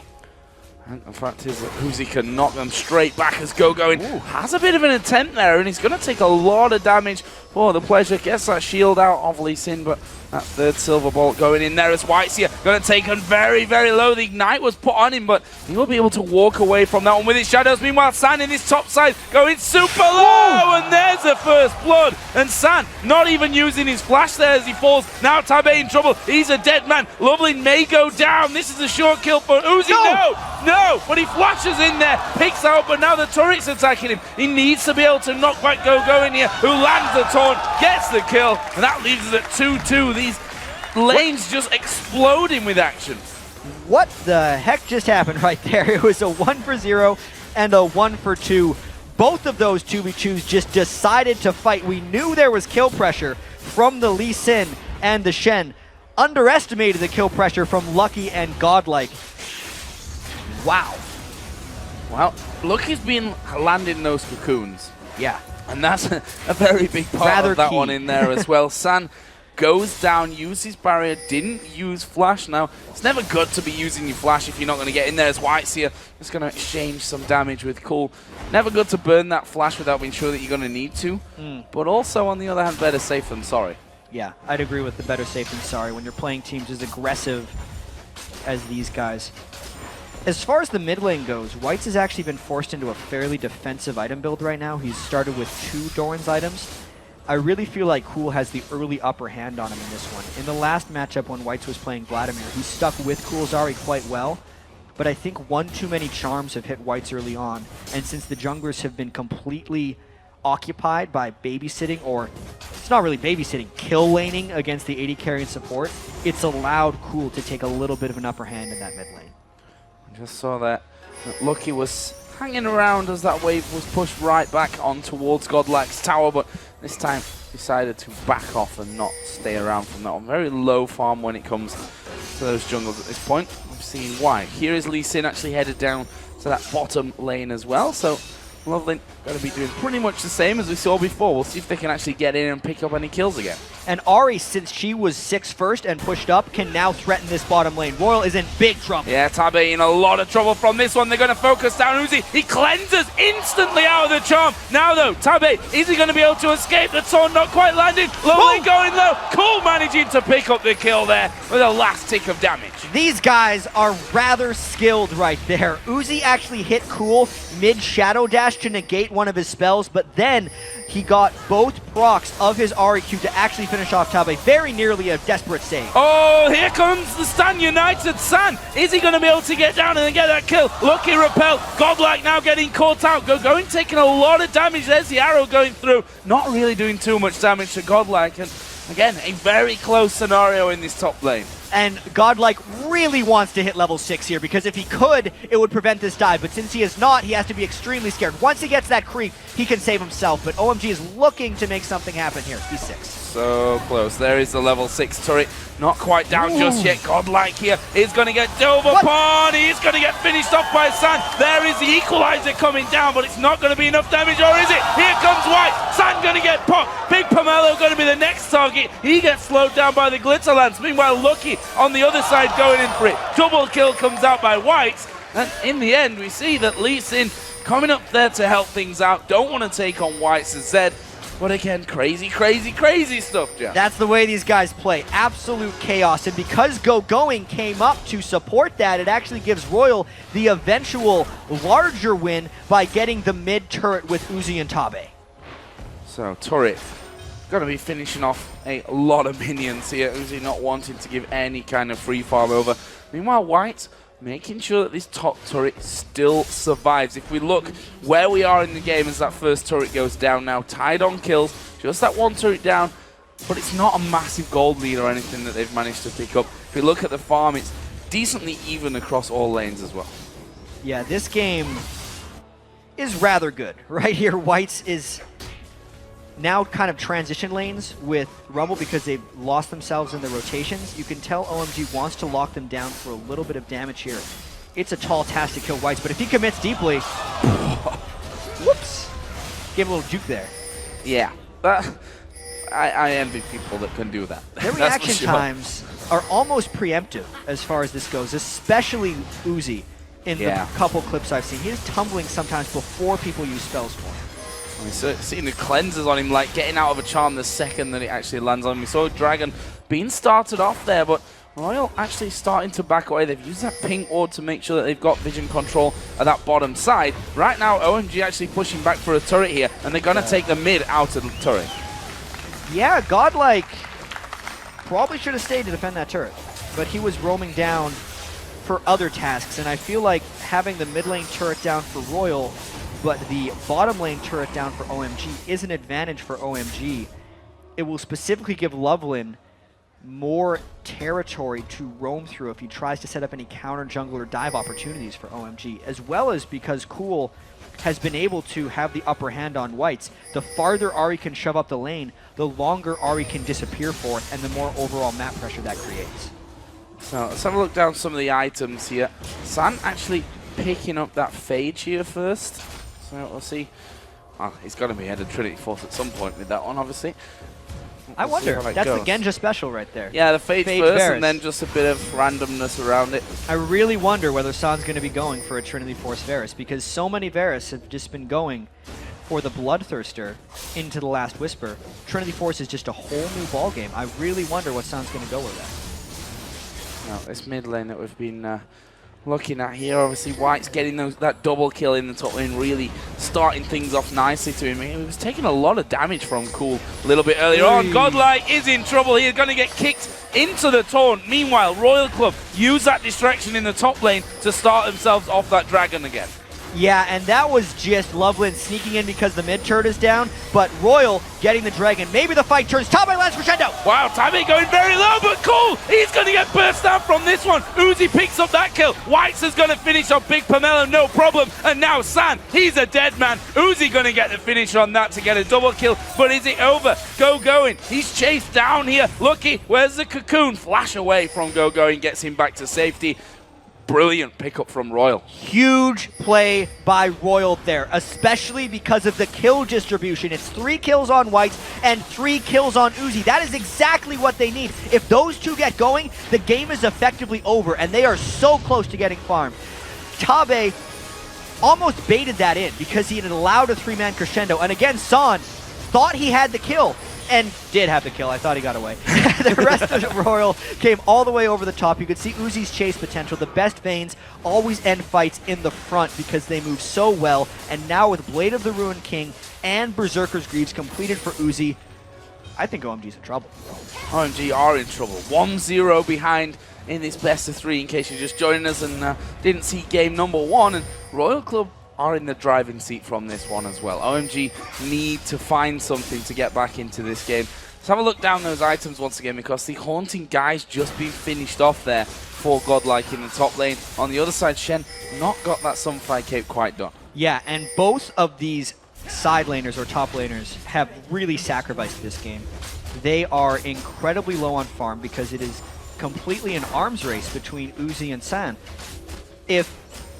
And I think it totally works in the favor of RYL because I think GoDlike does much better with low farm than a Shen does. If Gogoing doesn't get farmed, UZI is just going to melt through him. And that farm distribution is huge for RYL once again. UZI now with that Blade of the Ruined King done. It's not something that they want to go 1v1 with. And there was UZI with that Blade of the Ruined King. Yep. He's now down for this one. Royal Club were pushing that mid lane there.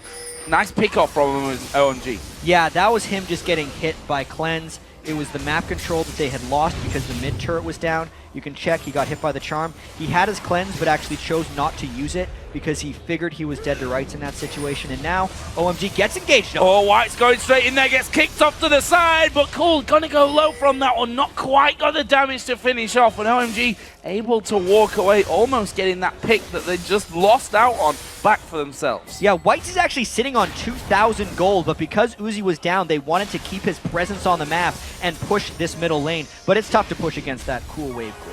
Yeah, wave instantly obliterated and not able to get down. Meanwhile, GoDlike finally having a bit more time here in this bottom lane to get his farm back up to that of what his opposite number is. Go in there. He's been on that top side of the map now up at 81 CS and we'll be finishing off that Sunfire Cape here with that trip home.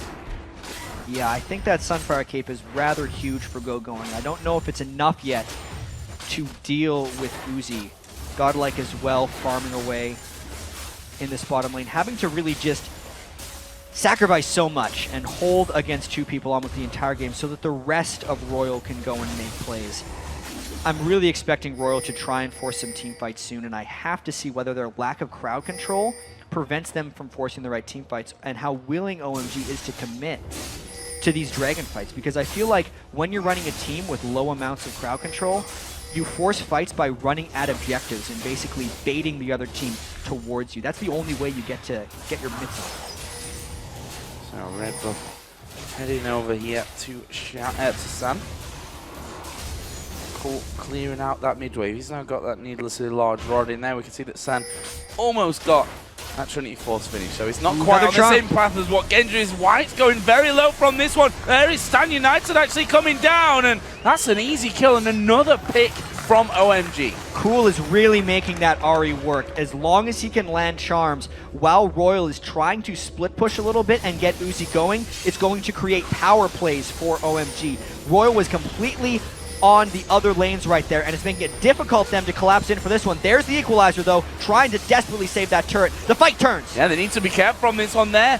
Is the ultimate coming out from San, not quite able to lock them all up with that one. Are RYL going to be able to close in and pick up some kills from it? Nope, OMG walk away pretty simply. Yeah, very contented just taking the turret despite getting the Varus ultimate onto Lucky in a potential 2v5. OMG really showing their focus on objectives so far with that play.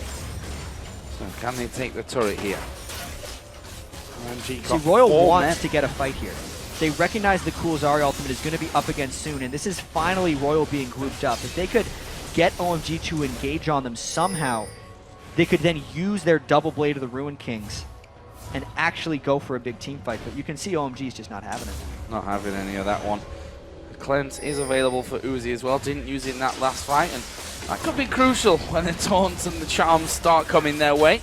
There's a cocoon thrown out from Lucky, who's been pretty damn accurate with them so far. Not quite landing it this time around. Gogoing will just tank up a little bit of damage there as they try to get rid of this wave, and RYL not able to get in there again. At the very least, we're going to see RYL forced down for a Dragon here and maybe go in for a 50-50.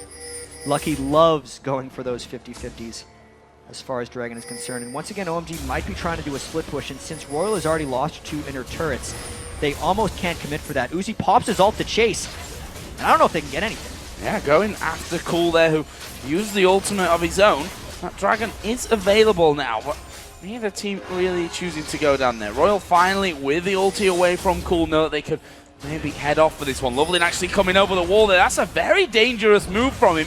Yeah, shielded up by Lulu. There's White's actually coming in. Wild Growth goes down. Gogoing is getting obliterated. There's a 3-man crescendo coming in as well. Tabe picks up a kill, but they're only going one way right now. San taking tons of damage there as he falls. They're still chasing here as well. Lovelin, can he get away from this one? Tumble comes down, and that's a triple kill for the Vayne. 5 for 0, a clean ace. Even though that initiation seemed forced by RYL, that's how confident they are in their team fighting capabilities. They take the turret, they're all low, but everybody on OMG is dead. This could be an 18-minute Baron they take. Let's check out how this fight works. White's got popped up during his death mark, but because of that, it made OMG creep in. Notice how Cool and San move forward right as that crescendo was landing. It's exactly what RYL needed. And then, like all good Vaynes, Uzi near the front of the team for this last team fight, knows the last auto attack will kill, so he automatically moves onto Lovelin, gets that kill as well, and that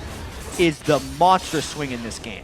Monster swing. Baron is taken down there by RYL.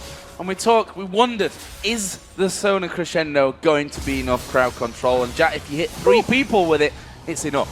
Absolutely, it's enough. Tabe with huge plays. He was 0-6 on Annie in the last game, but he landed the Tibbers when it was required. And he is putting himself in harm's way just so he can land these crescendos. And we were talking so much as this Dragon's actually going to maybe be contested. I'll tell my story later. Let's see if OMG can get it alive. Well, they're going to pick it up, and there is the ward over the back. Story time.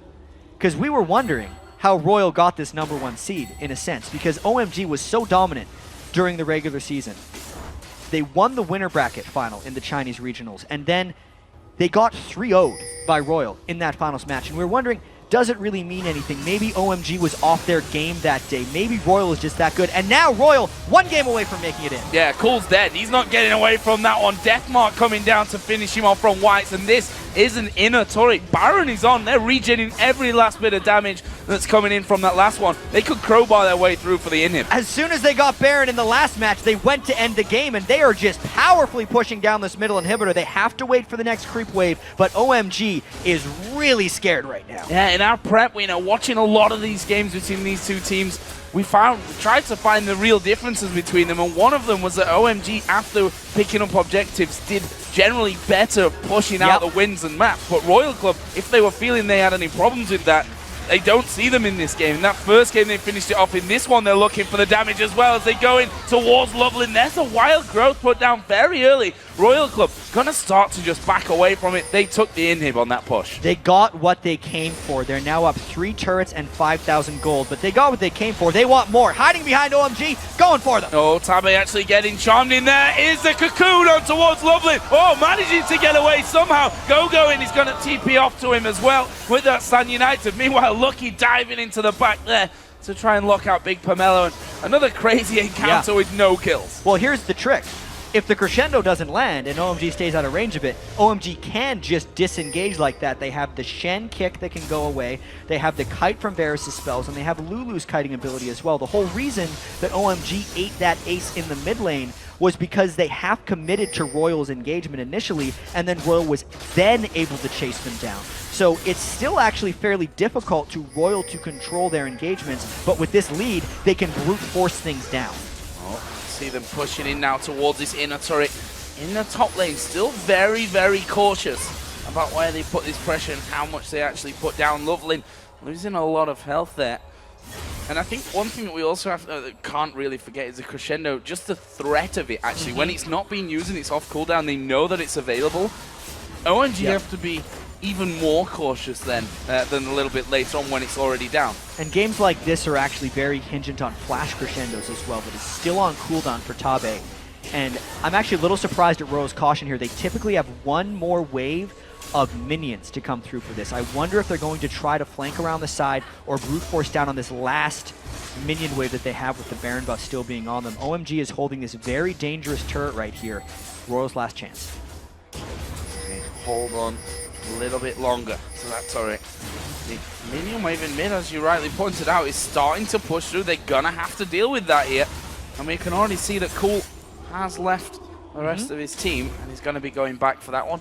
A four-man defense would be very risky from that one. We are going to see Gogoing. There is a crescendo coming down. Gogoing gets a wild growth, but he's not going to escape that one. A kill for Uzi, and this Vayne is causing them all kinds of problems. Finally, Cool going to come back in. Uzi going very low. Cleanses off there right at the end. WhiteZZ is actually going to die, but that is the turret somehow surviving. Everyone from Royal low, and WhiteZZ dead. Well, Royal actually decided to dive without any minions. They didn't care about the creep wave because OMG was so good at clearing it with Varus and Ahri. You could see they locked down Gogoing, the tankiest member of that Royal team, and it did give OMG a little bit of time. You can see the Lee Sin kickback on Uzi stopped the initial chase, and since Cool was actually off to peel minions, he arrived right at this moment. He did not get his Ignite off onto Uzi, which meant the cleanse could end up saving him and stopping. I guess it didn't stop any damage at the end from Cool. It meant it was a 2-for-1 instead of a 2-for-2. So, OMG managing to hold out to the turret. We'll see how long they can do that for. Is that red buff taken down? Baron coming up in less than 2 minutes. Dragon's on its way through in 1.5 as well.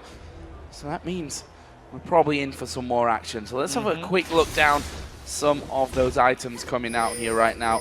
Phantom Dancer now added into the Blade of the Ruin King, along with that Quicksilver Sash coming out as well now for Uzi. Yeah, Uzi's QSS is going to do a lot of work for him because he knows his cleanse is down, and it's going to give him a little bit of Cool durability right there. It means Cool most likely won't be able to 100-0 Uzi, and knowing if he can position properly, it would then allow him to clean up fights as Vayne. But OMG going for the fights. They have the man advantage. Oh, Lovelin actually going very deep. Cool going to go over towards Tabe. There's a Stan United being used very early. Uzi is coming in from the backside. Surprise! Here comes the Vayne. Kill for WhiteZZ. San's not going to escape this one. They focus down Uzi, but look at him. He's still alive. He's still surviving. He stays alive. Ace for Royal Club. What an amazing fight coming out of them. Oh my God, right there. Royal just ace OMG. They beat them 4 times in a row. They're going for 5. They have minions in the mid lane. Super minions, in fact. They're going for the win. They're going for the win, and honestly, 15 seconds for most of the players to come back up into this game. This is going to be a win for Royal Club. They are going to take down their Chinese rivals 2-0. Amazing performance, the Zed, the Vayne. Too much for them to handle this time around, and you can see exactly what it means to Royal Club.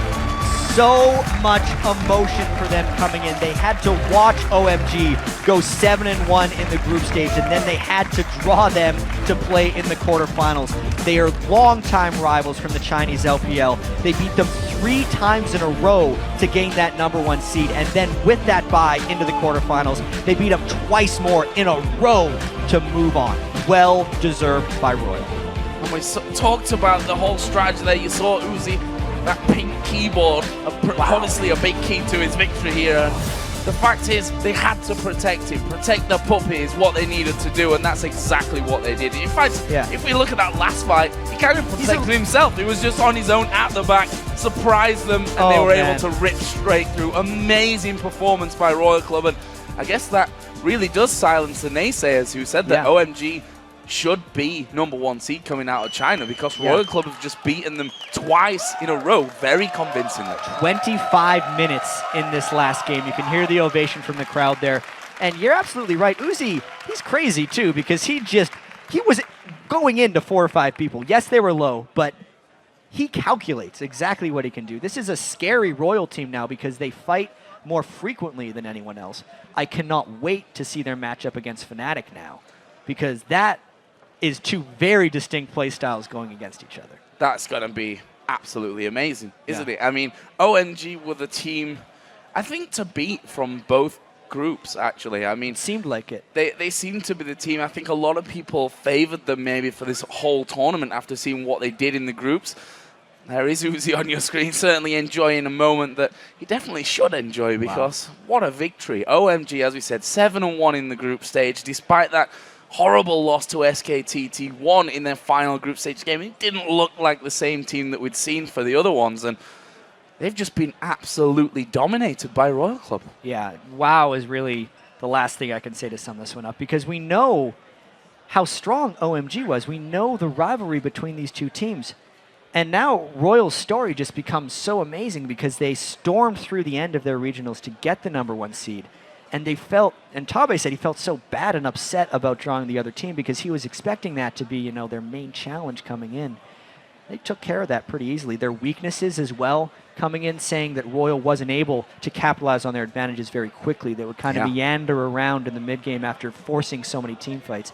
But now that they know how to play the early game and know how to force fights, if they can end games the way they just did against OMG, they are incredibly dangerous since we're down to only 4 teams now in the World Championships. Yeah, and that's and I talked about it in the middle of the game that was the one concern that we had. That was the one thing that from our eyes really put OMG above Royal Club for this one because they did do so well after winning team fights to push through. Royal Club kind of hanging around and seeming a little bit dithery in terms of where they were going and what they were doing, but that wasn't present in this game whatsoever. We saw in game #1, they just shoved up that lane with the super minions coming back to their inhib that they lost while they were picking up that Baron and pushed it straight through and took the win right there. And they've done the same here. Pick up an ace. Of course, it makes it easier when you pick up an ace to do that and just walk straight through into the base. But no messing around, straight to the point, get the game won. 2-0 against OMG. Amazing. And 20 kills to 9 in the last one. It only took them 25 minutes and 20 seconds. That is so dominating. I'm very glad now that they made it through, just because a team that plays this aggressively, I just need to see more of. We know now Uzi is a god on AD carries as far as it goes. What are teams going to do to slow him down? And you can't take away from the rest of the team because WhiteZZ was always right in there with him. The whole team played great. Amazing victory there. And, well, we know our second semi-final matchup now as China's Royal Club are going to take on Europe's Fnatic. Yeah, and also, if you want to see that semi-final live at the Galen Center, go to lol.esports.com/tickets to pick some up. You definitely want to do that. It's going to be an amazing matchup. Let's get over then to Shox, who's hanging out on the stage here with Royal Club support Tabe. Thank you very much, Joe. Tabe, congratulations. What an amazing series. And I have to say, even though you guys beat OMG over in the qualifier, a lot of people favored them to win. Did you guys feel the same way? First of all, hello guys. I love LA. To the question you just asked, I think OMG and Royal Club both are really strong teams. But after so many days, because we came earlier on 15th of September, we played a lot of scrims. We don't want to be tourists, you know. We don't want to come LA play and just the first round to play the games and just go by. Goodbye. So we tried really, really hard and we practiced a lot. So we are really happy to win, but because you know both of us are China teams, so I'm not that happy now. Yeah. We understand. Now, I gotta ask you about your opinion on Bigpomelo and San, because you, together with Uzi, you absolutely rocked those games. Like, to be honest, on the point of view, I played badly during laning phase. Like both games, everyone can see that I just killed by their jungler and Gogoing like the same method, 2 games. I was really depressed. Yeah, but comparing to the performance between our bot lane and OMG's bot lane, I think both did really great. But because Uzi always tries to play super carry like Vayne or Twitch, yeah, he just carries the game. Yeah, and like during mid game, the first game, my Annie, I had a 3-man stun initiate, and the second game I also did the same 3-man stun initiate by Sona. So I think this is why we changed the whole game. We just win. Yeah. Just win, absolutely. Now, to get into the final, you're going to have to just win against Europe champions Fnatic. What are your opinions on that matchup? I love every team in this S3 tournament because I always thought Koreans are the best, and the second place is China. But to be honest, I think every team in the world is super strong. They just have different style. For example, C9's jungler is one of the best jungler I've ever seen. He just he just carries the team playing as a jungler. But for example, our jungler plays different style. He just ganks a lot and buy a lot of wards. So I think these very small differences can just tell me that every team has its own style to win the game. But I didn't respond to the question about Fnatic. I think, okay, sorry. I think Fnatic's mid player XPK is very, very good. I think he is really, really good. But I am very confident that White can beat him in mid lane.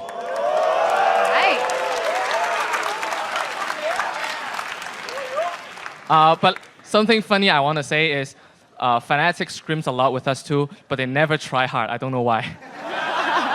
Guys, give it up one more time for Royal Club.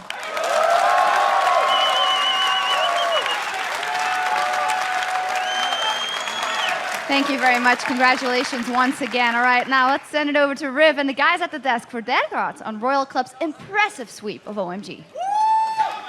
Thank you very much, Shocks. And honestly, it really was just fantastic play put out by them. He said, we didn't want to come here and be tourists whatsoever. And they absolutely showed that even without time on the stage, in the group stages, they were still able to come out very strong. Well, I think it was really smart of them to come out early and take advantage of all the teams in the group stages, setting up those scrims. They were a safe scrim partner for everybody in groups, right? Because no one had to face them. So it's a good strategy if you want to win some games later on. Come in, get yourself all warmed up. They definitely put in the work, and it showed. I do agree with what he said about Fnatic. It's a team you can never count on the way they play scrims as when you meet them in the LCS. We've done that. We've made that mistake once. I'm not saying they're not playing serious. They just have like a way different vibe to them. They try out what they need to try out, and they was get that the first time you found out about the Fnatic brush? Oh no, we know about the Fnatic brush for a long time already. But yeah, Fnatic always surprise on lands and on important matches. They really switch the switch around pretty much. Yep. And they go ham. And it's really nice to see how they always keep performing on lands, while in the LCS they look sometimes a little shaky.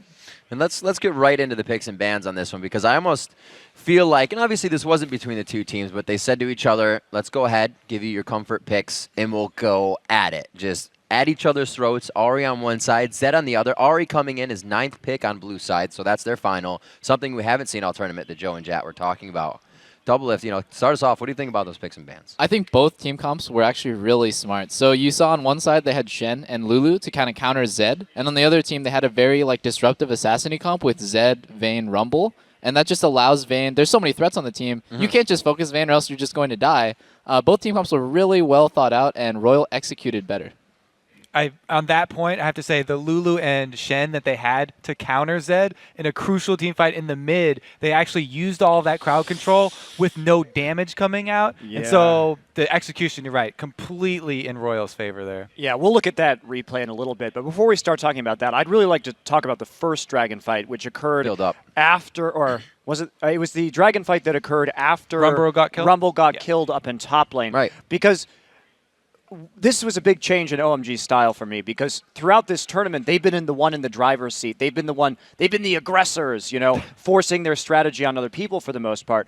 But that Rumble kill, yes, is Rumble critical to taking these dragons? Absolutely. But They Shen ported in. Lovelin was still on Lee Sin up in the top lane trying to run to this dragon fight. And the single target damage coming down when they engaged at dragon was so high from the team composition run by RYL that they just lost the dragon. They lost the fight. If OMG had just played the top lane turret, tried to put pressure up there after Rumble had died, they could have come up with at least an even trade right there instead of unnecessary fighting. And I think their strategy right there was, we think, because Chinese team fights last so long for the most part, they last like 25 to like 35 seconds, they thought that Lee Sin had enough time to kind of get in there. And you saw the biggest misplay right there was San using his Varus ulti on only Sona, and then hesitating, like, what do I do? He should have just used it to disengage, wait for Lee Sin to get there, so it's a 4v5 situation. And he did some wrong pathing as well, leaving one more shot on a Sona.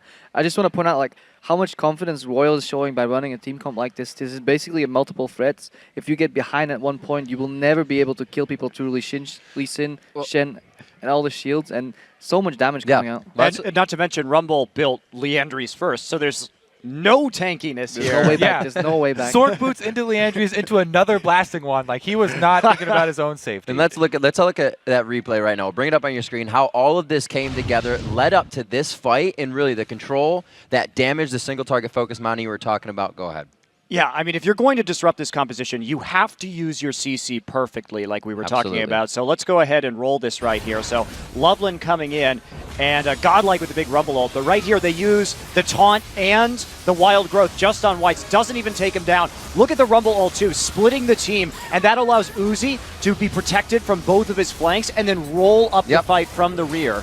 That was also Tabe, what he was talking about, the three-man crescendo. Yes. That was on the priority targets there. Got Varus and Ahri, locked up that team fight right there. And that was just a superior use of CC. But GoDlike's Rumble ults were so on point because in this composition, you must have good Rumble ults because you have to split up the team so that Vayne and Zed can get into a small skirmish and 1v1 people. And the other thing about that fight as well was we had both Blade of the Ruin Kings finished on RYL and no Huge DFG burst. yet on Ahri. And so RYL was in a big item power spike right there. OMG hadn't quite made it there yet. Final thoughts, gentlemen? I just want to point out that was a second crescendo that won them. Like the first crescendo at the Dragon fight also was like super good by Tabe. Basically allows those really squishy mass damage characters to dish out way more damage for the 2 seconds that crescendo lasts, and it basically gives them as if they would have more HP that they could use to tank the fight. No, they could put everything on damage and just one more combo. As Monty said, split them up, the ones that are split up to the front, put the CC on them, and then just blow them up. And we can't end this segment without talking about Uzi, man. Like I know, like, this guy, I knew he was this good. I didn't think his team was going to keep pace with him. I mean, obviously, Uzi's the star of the show. His team played really well. But, man, this guy, he is that good. He does live up to the hype. He played spectacular both games. He died one time in the first game, and he died 2 times in the second game. I mean, come on. With his cleanse usage, I wonder if it's purely reactionary or if his game read is just that good that he just cleanses preemptively almost, because it's literally like a 0.1 seconds, 0.0 something. Like, he's so quick. From both champions, from Caitlyn and then on to Vayne. Doublelift, you'll be able to learn more from him tomorrow. But right now, we got to move on. We're going to head over to D-Man on the couch, who's hanging out with Curse's Voyboy. Thank you very much, Riv, and welcome to the interview lounge, Voyboy from Curse Gaming. So let's talk about the game that we've just seen there, Voyboy. What a fantastic matchup to start with. Very aggressive stuff. What were you expecting? Obviously, you coming up to this, knowing that you were going to watch this match. Were you expecting it to be that crazy? I definitely was not expecting it to be like so dramatic. We knew going into this, RYL Club and OMG, 2 of the top Chinese teams. The LPL just famed for their aggression. I expected the games to be just all-out brawls, and that's really kind of what we saw. This is obviously not the first time we've seen these teams go head-to-head. At the LPL finals that actually earned these teams their spot to Worlds, RYL Club beat out OMG before in a best-of-5 series. And I was actually kind of expecting to see something similar.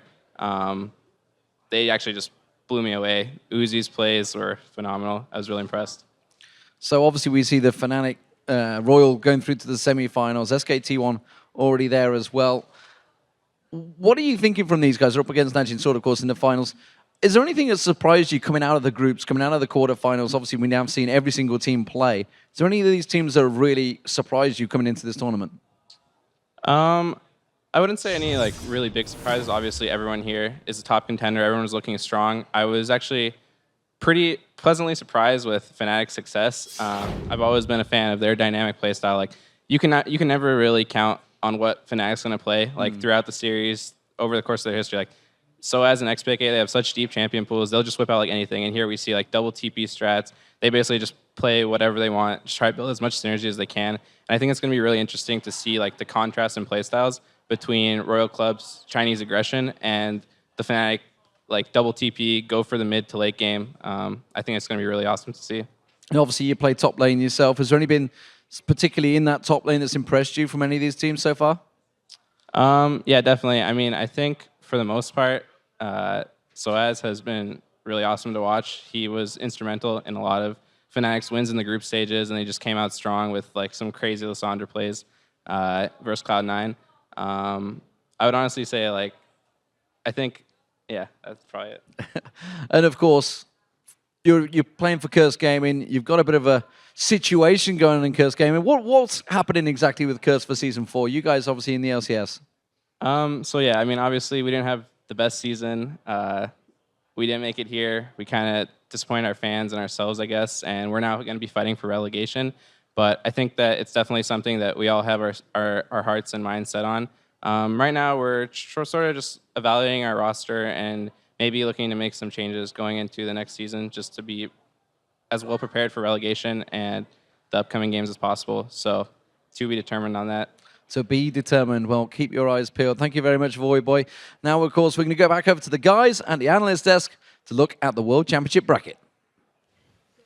Thank you very much, D-Man. And now that we've completed the quarterfinal round, we are one step closer to finding out who will win the Summoners Cup. Let's check out that bracket. In our first semifinal match, it's a showdown between the Korean powerhouses SK Telecom T1 and Najin Black Sword. And in the second series, it's China's Royal Club versus Europe's Fnatic. Okay, gentlemen, now that we've seen where the teams have landed, it's time to see where the four of you stand in the prediction of the games after the quarterfinals. Because of everyone choosing the same teams, SKT and OMG in the respective matches, even though your records are different, the standings are going to stay the same. Monte Cristo is in first with a 3-way tie for a third, or actually a 5-way tie if you count all three casters for second. And bringing up the bot lane, it's Double Lift. You got to do some work there, Double Lift. And even though you're still in last, I'm proud that you didn't try to switch back to Royal after game one. So kudos for that. Although he was constantly saying, I knew I should have picked Royal. I know, because, man, I should have just picked Royal. I knew UZI was so good. You would have Shoulda. No more You still would have been behind me, though. Yeah, that's true. I can't beat my coach. All right, guys. I believe we're ready. Already 41 group stage matches and 4 quarterfinal series into the World Championship. But we are, and it's down to the final 4 teams. Coming up on Friday, it's an all-Korean semifinals is Faker and SK Telecom T1 battle Prey and Najin Black Sword. Then on Saturday, China's Royal Club and their incredible AD carry UZI take on XPK and Fnatic. The semifinals kick off live from the Galen Center Friday at 8 p.m. Pacific and 5 a.m. Saturday for those of you living in the Central European time zone. But why tune into the semifinals when you can watch them live? There are still seats available for both Friday and Saturday's best of 5 fights. Head over to lolesports.com/tickets for all the information that you need to see Fnatic, Royal Club, SKT, and Najin Black Sword compete for their shot at the Summoners Cup. All right, now let's send it back to Shox over on the main stage to send us out in style. Thank you very much, Riv. It was another amazing day here in the League of Legends studio. Congratulations to Royal Club and SKTT1. And if you missed any of tonight's matches, or you're like me and you just want to watch them again, head over to lolesports.com. That does it for the quarterfinal round of the Season 3 World Championship. From all of us here, thanks for watching. Good night, and we'll see you at the Galen Center.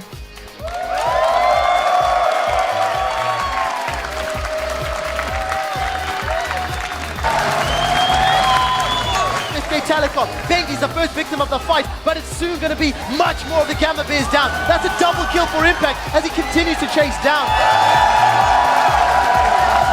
They land the charm. Faithful is down. SK Telecom all of a sudden decide to win a team fight, decide to close the game out.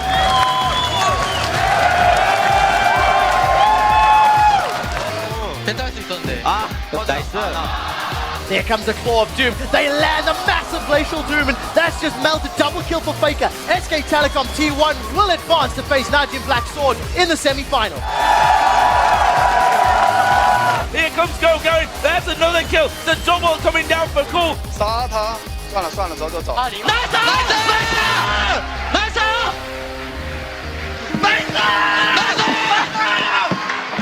别出来，